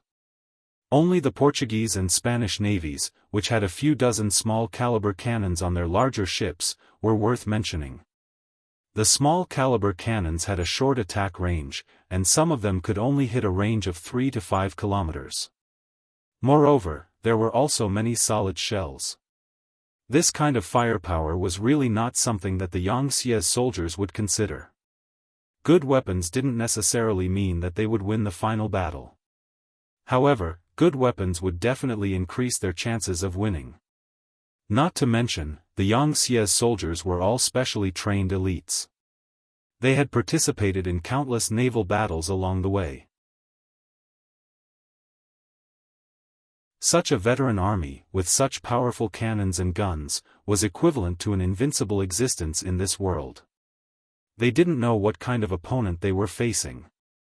The Portuguese and Spanish navies formed a coalition of navies, and they were still approaching the Xianxia's navy according to their previous plan. Finally, the two sides met in the Atlantic Ocean 60 kilometers away from Lisbon. Almost at the same time, the commander-in-chief of the Portuguese Navy, Rojas, and the commander-in-chief of the Spanish Navy, Sergi, gave the order to speed up and attack the Xianxia's navy. In an instant, 1,500 ships of the two navies raised their sails and rushed straight ahead at full speed. The distance between the two sides was constantly shrinking. 15 nautical miles. 10 nautical miles. 8 nautical miles. 7 nautical miles. 6 nautical miles. Seeing that the Portuguese and Spanish navies were getting closer and closer to them, and most of the Navy's ships entered the firing range, Deputy Commander-in-Chief Gao Xiong, who was on the Level 6 battleship, gave the order to fire. Boom! Boom! Boom! Boom! Almost at the same time, thousands of cannons were fired, and countless meteor-like red lights flashed across the sky. It was a spectacular sight. Following that, the cannonballs scattered in all directions. Rumbling sounds of explosions could be heard as the Portuguese and Spanish naval forces were hit one after another.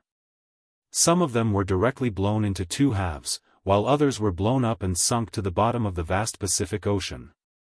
The sudden attack, the powerful cannons, after a wave of artillery fire, sank at least 500 Portuguese and Spanish Navy ships. In an instant, 1/3 of their strength was lost. This made Rojas and Sergi's eyes widen in disbelief. Just a few seconds later, the two commander-in-chief gave the same order almost at the same time, and that was to retreat again and again. As the saying goes, once an expert makes a move, you will know whether he is an expert or not. At such a distance, their cannons couldn't reach them at all, and they were completely in a position to be beaten. And judging from the power of the enemy's cannons, it was not something they could withstand. It was not an exaggeration to say that almost a single cannon could sink a small ship and make a large ship lose half of its strength. Under such intense artillery fire, how could they resist? How could they be an opponent? Unlike the Xianxia Navy, who can send orders by telegraph, they still rely on primitive semaphore to send orders. It is destined that in the chaotic battlefield, orders can't be transmitted and sent in time. Therefore, under the waves of artillery fire, except for a few Portuguese and Spanish navies that saw the new order to retreat, most of the other navies did not retreat.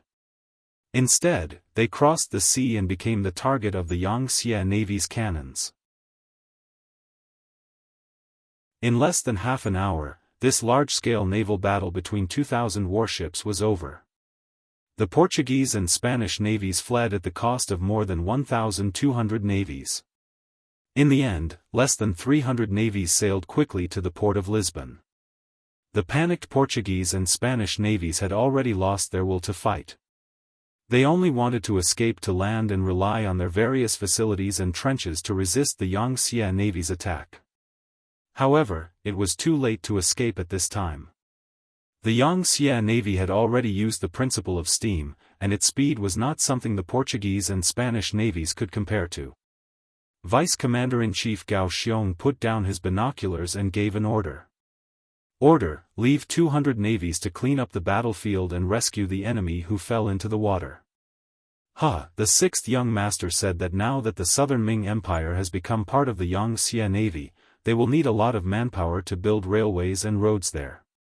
Let these people work for a while. While saying these words, Gao Xiong seemed to see the scene of these captives working in the Southern Ming Empire, and saw the moment when the sixth young master showed him. Gao Xiong's smile disappeared in a flash, and his expression became calm again. He continued, order the other 300 navies to follow the Portuguese and Spanish navies and head to the port of Lisbon. Tell the people below to not fire carelessly. Now is not the time to destroy them. These 300 navies still have their final value. The so-called final value was to intimidate the enemy. Just as Rojas and Sergi were about 2 miles away from the port of Lisbon, before they could even breathe a sigh of relief, a wave of cannon fire covered the entire area. The two commanders and their navies sank to the bottom of the sea. In this battle, they were pitiful. They basically did not have the chance to fire their cannons. Even if they did, due to the distance, they did not damage a single Wuxia navies.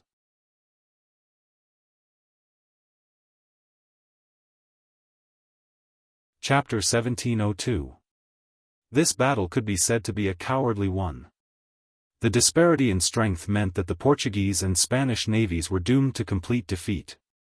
On the port of Lisbon, the 5,000 Portuguese soldiers saw the scene of the two navies being completely destroyed. While everyone was shocked, the news was quickly conveyed to the rear. Then, the shocked kings of Portugal and Spain quickly issued an order to send land infantry to the port of Lisbon. Since they were no match for the enemy at sea, they had to defend the land. As long as they did not let the enemy land, the safety of the two countries would be guaranteed.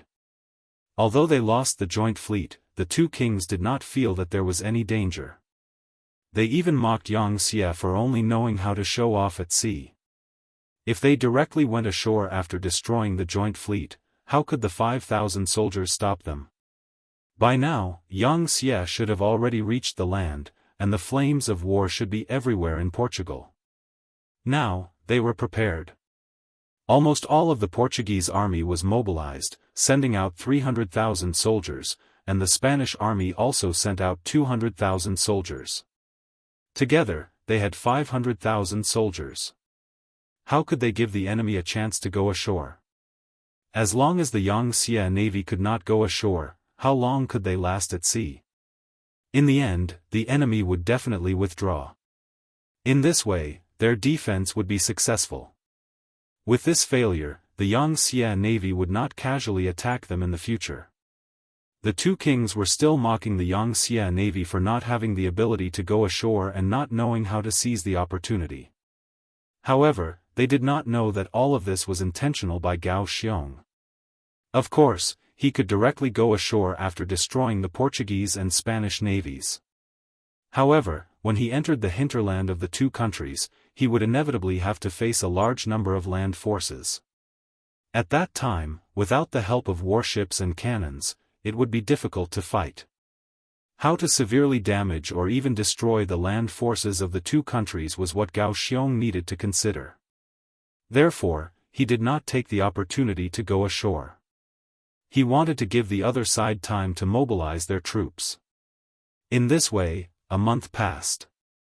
The other side prepared 500,000 soldiers on the shore of Lisbon, waiting for him to harvest. This also proved that Gao Xiong's decision was correct. Pass down the order. Everyone, have a good night's rest. Tomorrow morning, bombard Lisbon and prepare for the landing.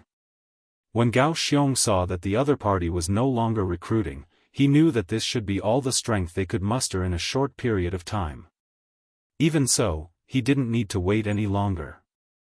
After all, the sixth young master was still waiting for his good news. The Wuxia navy had already ordered an all-out attack the next morning. Neither the Portuguese nor the Spanish army knew about this. The situation on the battlefield had determined that they would only be able to defend. They could only wait for Wuxia to join the battle or for her to leave. Maybe it was because the Wuxia navy didn't do anything in the past month. They didn't even bombard the shore with their cannons. This caused the armies of the two countries to have the misconception that Yangxi's navy had a limited number of artillery shells and soldiers. They no longer had the ability to attack the land.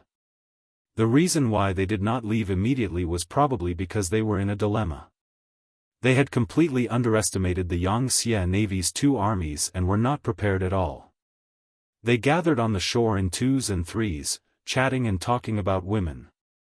They had the attitude of a victor. The next morning, the weather was good, and the sky was clear. In the distance, the Portuguese and Spanish armies were also preparing to eat breakfast. When they were about to start a fire, the Wuxia navy moved. Under the bombardment of thousands of cannons, the two navies were caught off guard. Many soldiers didn't stay in the trenches. Of course, even if they stayed in the trenches, they didn't know the caliber of the Wuxia navy's cannons. The trenches were still too shallow to withstand the attack of the 150 mm caliber cannons. When the cannons fell on the battlefield, they quickly plowed the land.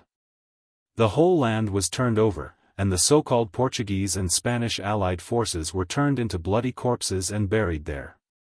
Such a powerful cannon fire was the first time in their lives. A total of 500,000 soldiers suffered a baptism of cannons. Just the first wave of attack caused more than 100,000 casualties.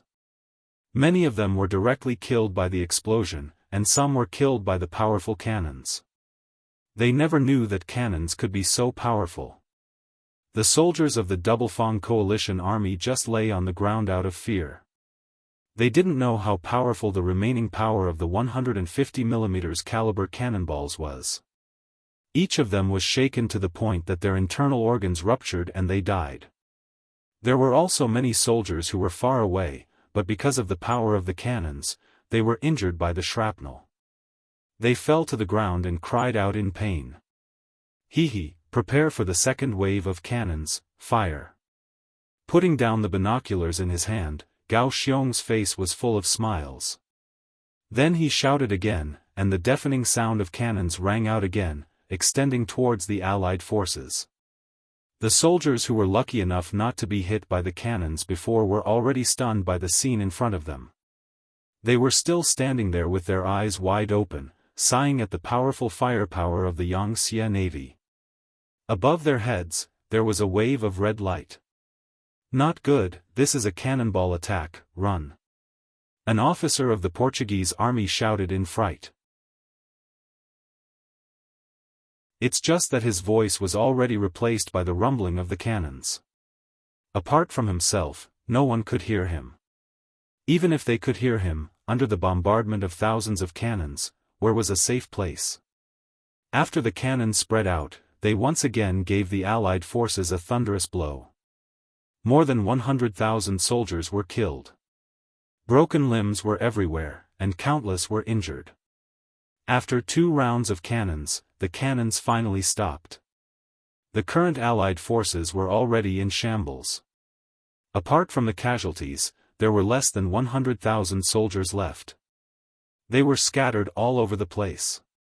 If they were to use cannons to attack, it would be like using cannons to kill mosquitoes. It would be a waste. At this time, the Marines could be used, and they could directly go ashore.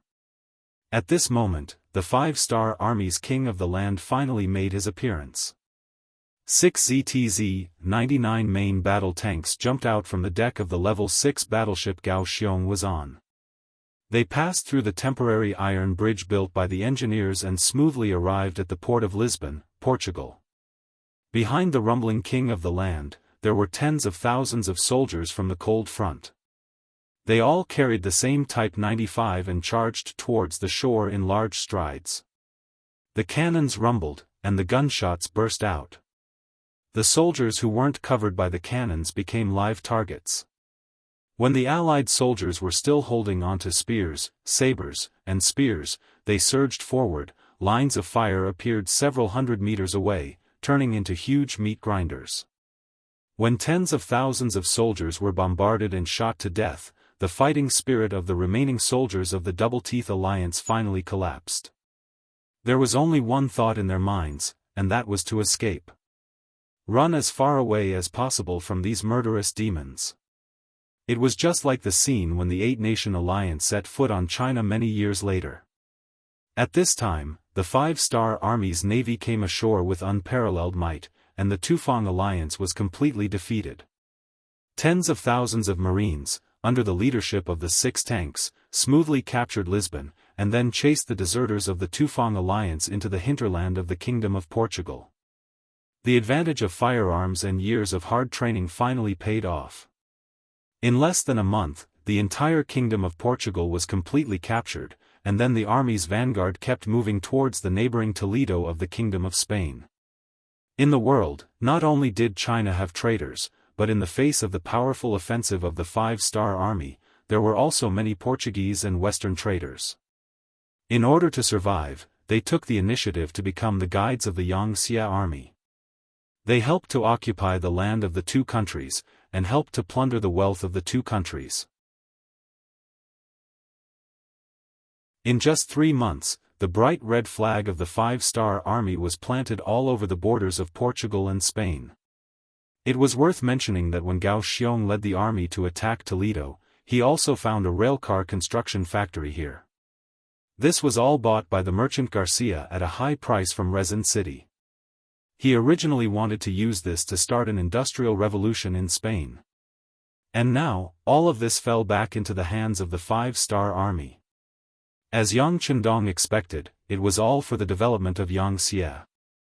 The occupation of Portugal and Spain was just a microcosm of the Yangtze Navy's conquest of the West. Things like this were happening all the time. One after another, Western countries were destroyed, and one after another, vast lands became a part of the Yang family.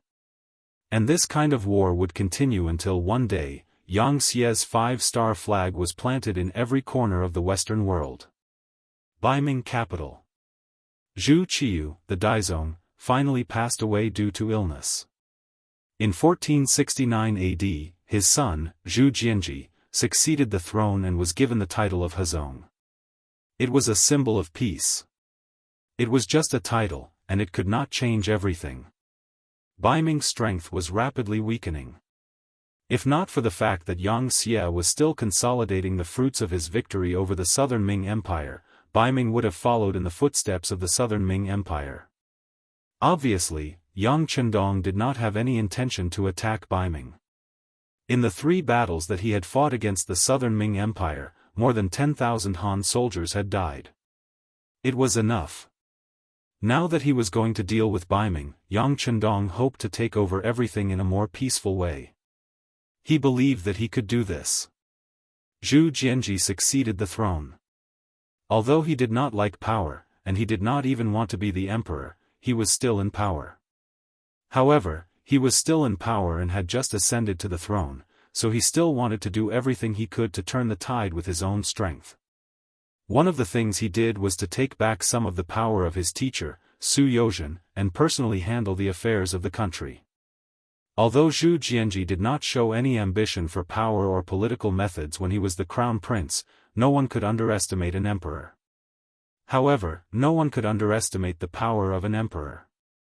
The day Su Yozhen really took over the throne, when the northern Ming's genie guards and eastern faction guards were completely under her control, Zhu Jianji saw the drawbacks in some of Su Yozhen's actions.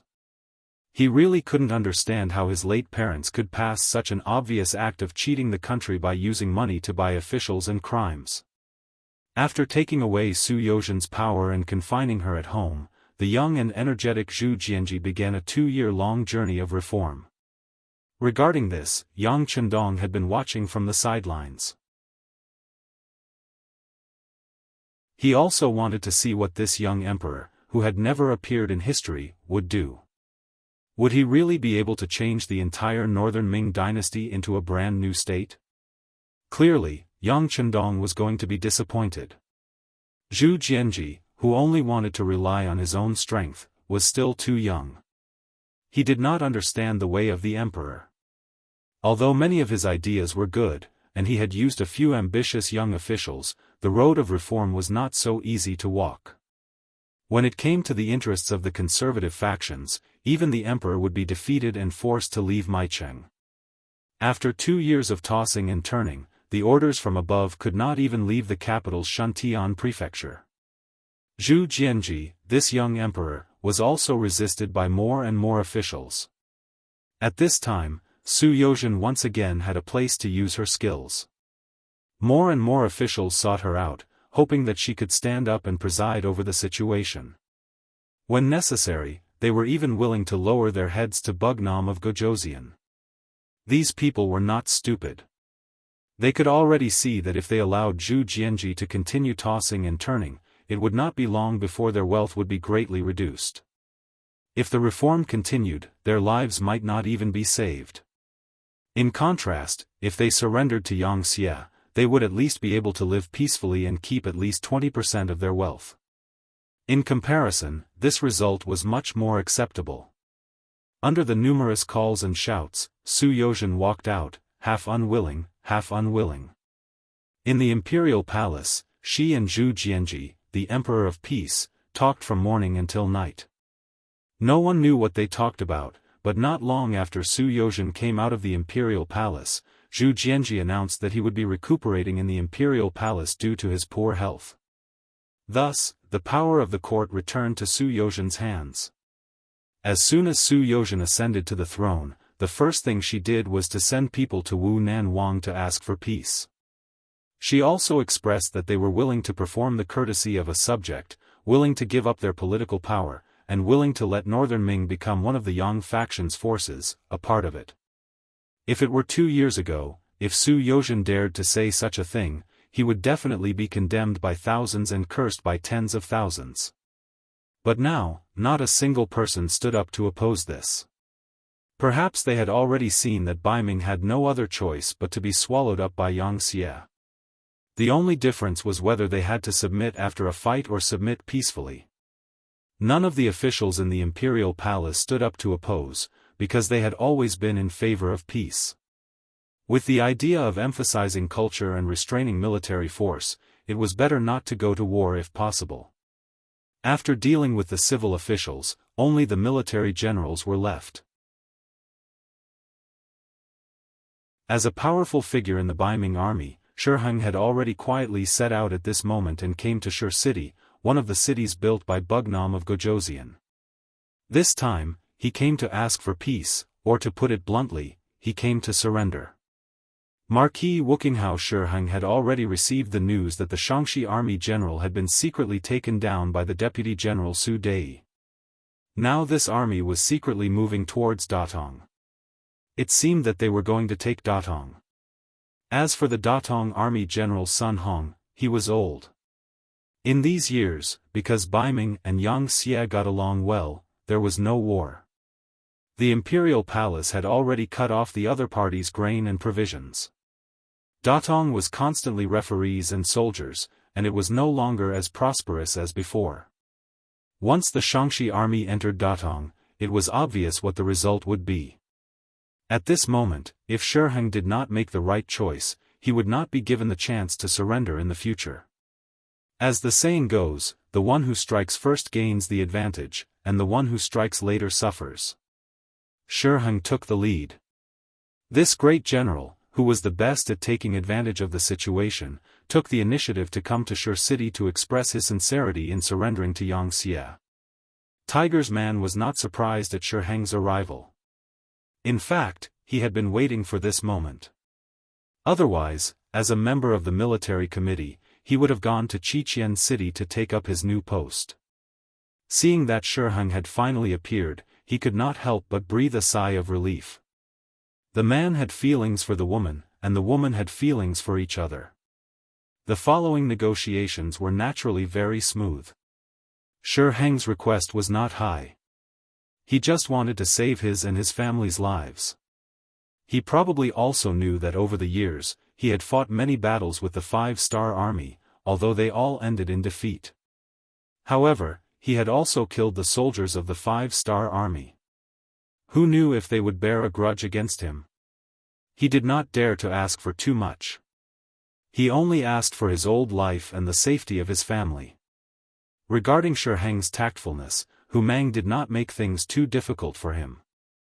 It was still the same sentence that the young master often said. The Baiming army was also made up of Han people. They would not fight their own people. In this way, in just over an hour, it was agreed that Shi Heng would take his 300,000 Baiming army and surrender to Xianxia. As a reward, Xianxia would not make things difficult for Shi Heng and his family after this. He would leave half of his property. Shi Heng was very satisfied to be able to keep half of his property.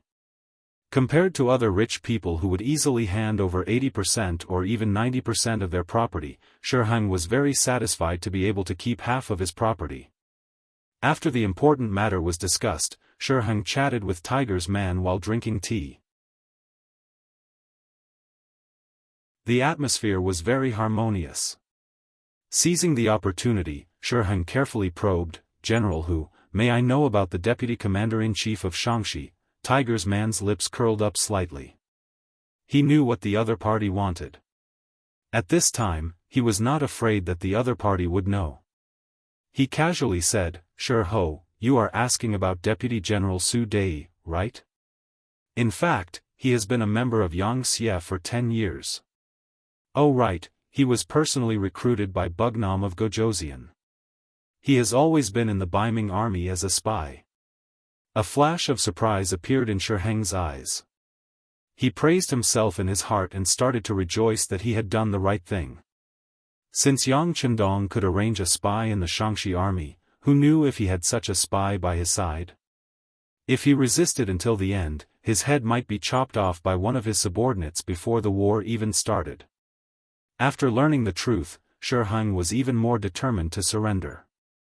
He cooperated with the 5-star army and 300,000 Baiming army soldiers became captives of the 5-star army.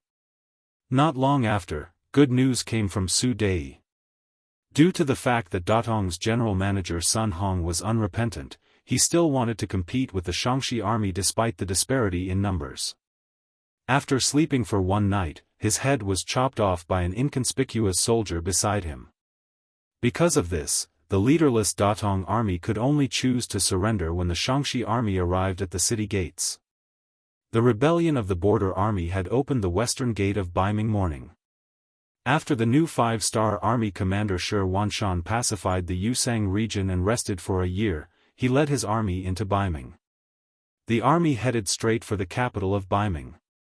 The army passed through the Xian Mansion, Huailai, and Jiuyong Pass. When the news reached the capital of Baiming, the civil and military officials in the imperial court were all shocked. They knew that Baiming was no match for Xianxia, but they had never expected that the army would surrender without even fighting a single battle.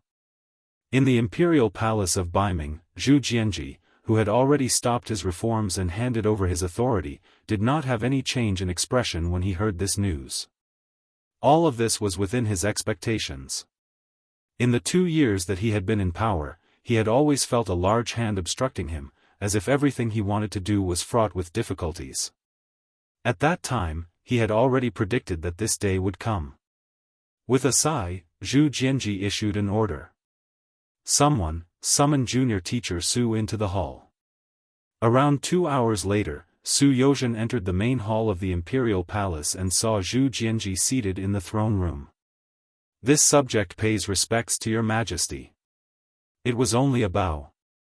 Given Su Yozhen's status as the emperor's teacher, it was common practice to not kneel unless there was a major event. "Someone, give junior teacher a seat." "Thank you, your majesty." Zhu Jianji waved his hand, and all the eunuchs and maids in the hall withdrew. Once there was no one else present, Zhu Jianji spoke with an ashen face. "Junior teacher, we can no longer protect the great Ming dynasty, right?" Zhu Jianji's voice was filled with an indescribable bleakness. Although he had no desire for imperial power, fate had made him a descendant of the Zhu clan. At this time, he had to watch the foundation of his ancestors fall into his own hands. That feeling was also very difficult to bear. Su Yozhen, who had long been prepared for this, wanted to persuade this emperor's student to take it easy, but in the end, after opening his mouth, he didn't say anything. He only spat out a word after hesitating for several breaths. "Yes." Hearing this almost resolute voice, Zhu Jianji laughed bitterly. He already knew that he was powerless to reverse the situation. But even if he surrendered, he still wanted to know where he belonged. "Junior teacher, do you know what our future path will be?" "This. If your majesty is willing to abdicate, you can travel the world like the southern Ming dynasty's emperor, and you won't have to worry about food and clothing. If you want to resist to the end, I'm afraid you'll have to enter the king's tomb for the rest of your life." Has junior teacher been in contact with Bugnam of Gojoseon? Hearing Su Yozhen speak in such detail, Zhu Jianji raised his eyebrows and a flame of anger burned in his heart. He had long had a feeling that Su Yozhen and Yang Xie seemed to have a close relationship. Now, it seemed that it was true. At this moment, Su Yozhen was no longer afraid of anything. Yang Xie was going to dominate the entire Great Ming dynasty, so there were some things that didn't matter even if he admitted it. He believed that even if Zhu Jianji knew, he wouldn't do anything to him because there was no need to. On the contrary, if he really killed him, it would only make the situation in Baiming even more chaotic. Yes, Bugnam of Gojoseon sent people to find this subject. Su Yozhen actually admitted it, which was somewhat outside of Zhu Jianji's expectations. At this moment, he asked very unhappily, "What? Does junior teacher think that we are inferior to Bugnam of Gojoseon?" Su Yozhen really wanted to say yes. But at this time, it was meaningless to say this. In order to give face to the emperor, he had to say against his will, "Your Majesty, Bugnam of Gojoseon has worked hard for several decades. In comparison, your Majesty has just ascended to the throne. If you are inferior, it is because the previous emperor didn't have a better foundation. It has nothing to do with your Majesty. In this subject's opinion, your Majesty is a wise and qualified monarch." As soon as these words fell, Zhu Jianji's expression clearly improved. Although he knew that Su Yozhen's words were obviously flattering him, he still liked to hear it. Thinking that he really wasn't as hard-working as Yang Chendong, Baiming was already full of holes. He sighed and said, "What junior teacher said is true. Even if the mandate of heaven isn't with us, we can't go against the heavens and change our fate. Thus, junior teacher should be the main person to negotiate with Bugnam of Gojoseon. You must tell them not to hurt our people, they are all innocent." Intentionally putting on an appearance of bemoaning the state of the universe and pitying the fate of mankind was the only thing Zhu Jianji could do as the emperor. At least this way, when history books recorded him, it wouldn't be too embarrassing, right? In the end, Zhu Jianji still decided to submit, although this wasn't outside of Su Yozhen's expectations. However, nothing was absolute. Before this result, he was still somewhat apprehensive. Now that everything was settled, he could finally let out a sigh of relief. He cupped his hands and replied, "Please be at ease, your Majesty. This subject will do his best to complete this matter." I will ensure the safety of Baiming's people and ensure that your majesty will receive better treatment. The last sentence was exactly what Zhu Jianji wanted to hear. Seeing that Su Yozhen understood his intentions, he nodded in satisfaction. Then he waved his hand and said, "All right, junior teacher can withdraw. We are tired." In the 8th month of the year 1471, the Emperor of Baiming and Emperor Zhu Jianji created an imperial edict for Yang Chendong of Bugnam of Gojoseon. 3 years after the annexation of the southern Ming dynasty, Yang Xia unified Baiming and completely unified the entire Great Ming dynasty. After 22 years of division, the Great Ming dynasty was once again unified. The next month, all of the important officials of Baiming's Yang Xia rushed to Qiqian City to attend the ceremony. Yang Chendong set up the altar of life, worshipped the ancestors, and announced the establishment of the Great Wuxia Empire. The word "big" only meant vast. Hua referred to the land of China. Xia referred to the early days of China's history. Descendants of Wuxia was also commonly referred to by later generations. The Great Wuxia Empire completely replaced Yang Xia and became the newest, strongest, and largest empire. 4 years later, the Great Wuxia Empire's navy continuously worked hard to unify the Western countries. The Great Migration of the world officially began. Westerners came to the east to be slaves and servants, and Han Chinese went to the west to be masters. Other than some barren and remote areas that had yet to be conquered by the Great Wuxia Empire's army, all civilized lands belonged to the Great Wuxia Empire. The Great Wuxia Empire finally unified the world. Under the chairmanship of Yang Chendong, the new cabinet meeting and military committee meeting were successfully held in Qiqian City. The cabinet elders, Yu Qian and Shen Yu, retired from the cabinet because of their age. They were replaced by the new cabinet elders, Yu Mian and Bai Shuang. At this point, the 9 members of the new cabinet were Luan Shaochen, Wu Qian, Long Tainan, Yu Mian, Bai Shuang, Su Yozhen, former Baiming official, Hu Changning, Empress Hu Yan's father, former Baiming official, Shang Lu, former Southern Ming official, and Ma Dali. The military committee was expanded from 5 members to 9 members.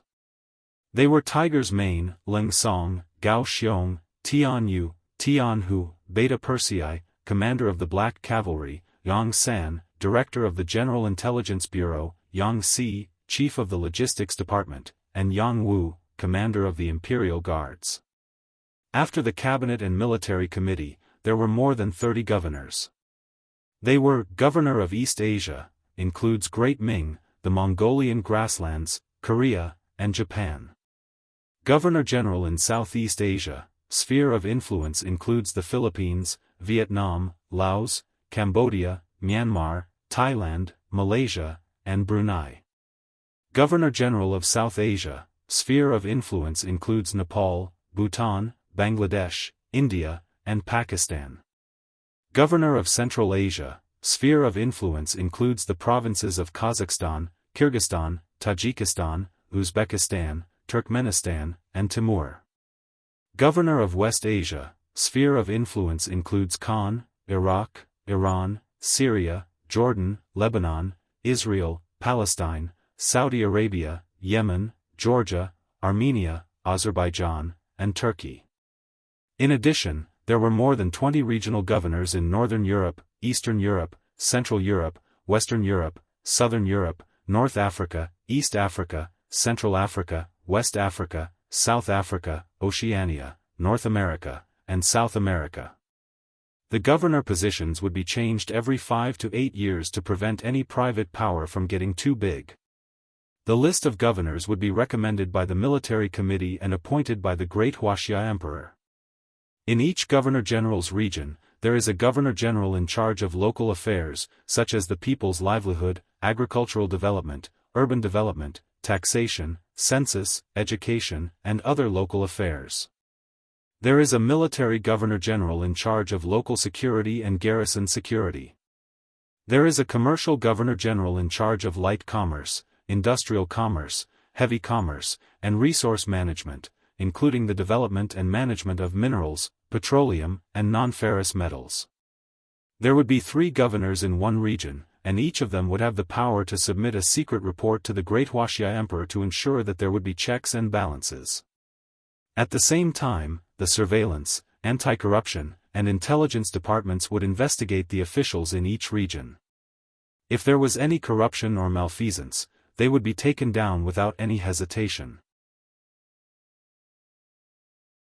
Because these undercover officers were also randomly transferred and changed every few years, it was impossible for anyone to bribe them. After the 60 governors were appointed, the first thing they did was to stabilize the local people's livelihood. First, they solved the problem of food. Next, they raised the Han people's position in the world. As long as one was a Han person or a Han person, they would enjoy the best treatment. For example, they would receive special treatment in education, hospitals, housing, and business. Even in terms of marriage, only Han Chinese men were allowed to have multiple wives, or Han Chinese women were allowed to have multiple husbands after they had some achievements and applied for permission to have multiple wives. For a time, people all over the world learned Chinese, learned how to write Chinese, and were proud of their identity as Han people. They suppressed other religions and destroyed other languages and books. Anyone who was found to be harboring such things would be punished. If it was light, they would be killed. If it was heavy, they would be exterminated. What the Great Wuxia country needed was a voice, a language, a history. In the end, the highest authority of the Great Wuxia kingdom was given to the emperor, followed by the 9 members of the cabinet, the members of the 5 military commissions, and the more than 60 governors on the 3rd level. After that, as the creator, founder, and core figure of the Great Wuxia kingdom, Yang Chendong was also prepared to let go of his power and become a hands-off emperor. In 1475 AD, which was the 4th year of the Great Wuxia country, Emperor Yang Chendong passed the throne to his successor, Crown Prince Yang Bo. With lightning speed, by the time the cabinet, the army, and the various governors knew about this, Yang Chendong had already left the throne and brought his 8 wives to tour the world. When the people of the world heard the news, they all cried. They thought that the great Wuxia emperor did not want his people anymore. Many Han people thought that this was a huge matter. It was not until the new emperor, the second Great Wuxia emperor, Yang Bo, took the initiative to express to the people of the world that his father, Yang Chendong, was not abandoning his people. Instead, he was going to tour the world and observe the lives of his people closely to understand what they needed. Only then did the people stop crying and laugh. At that moment, Yang Chendong had truly won the hearts of the Han people. He had truly brought the Han people to the peak of the world. This was something that no ancient emperor could do. His achievements would be recorded in history and forever recorded in the hearts of countless Han people who were walking towards prosperity and happiness. Yang Chendong's appearance had achieved the ultimate goal of the Han people's reunion and the Han people's supremacy. He did not let down Datsong's help and did not let down the mission given to him by transmigrating in his previous life. He did not forget his original intention. When the Han people walked to the peak of the world, when other races crawled at the feet of the Han people, he laughed. It was a laughter that he had never laughed so heartily in the 20 years since he came to this world. Then, this laughter spread throughout the Great Wuxia Empire and was forever imprinted in the hearts of the Han people. The end of the book, when he finished writing these 3 words, he was extremely excited. After 2 years of hard work day and night, he had told a relatively complete story. Although Langzi's update speed was not very fast, it was stable. Since the day the book was published, there had not been a single time when he stopped updating.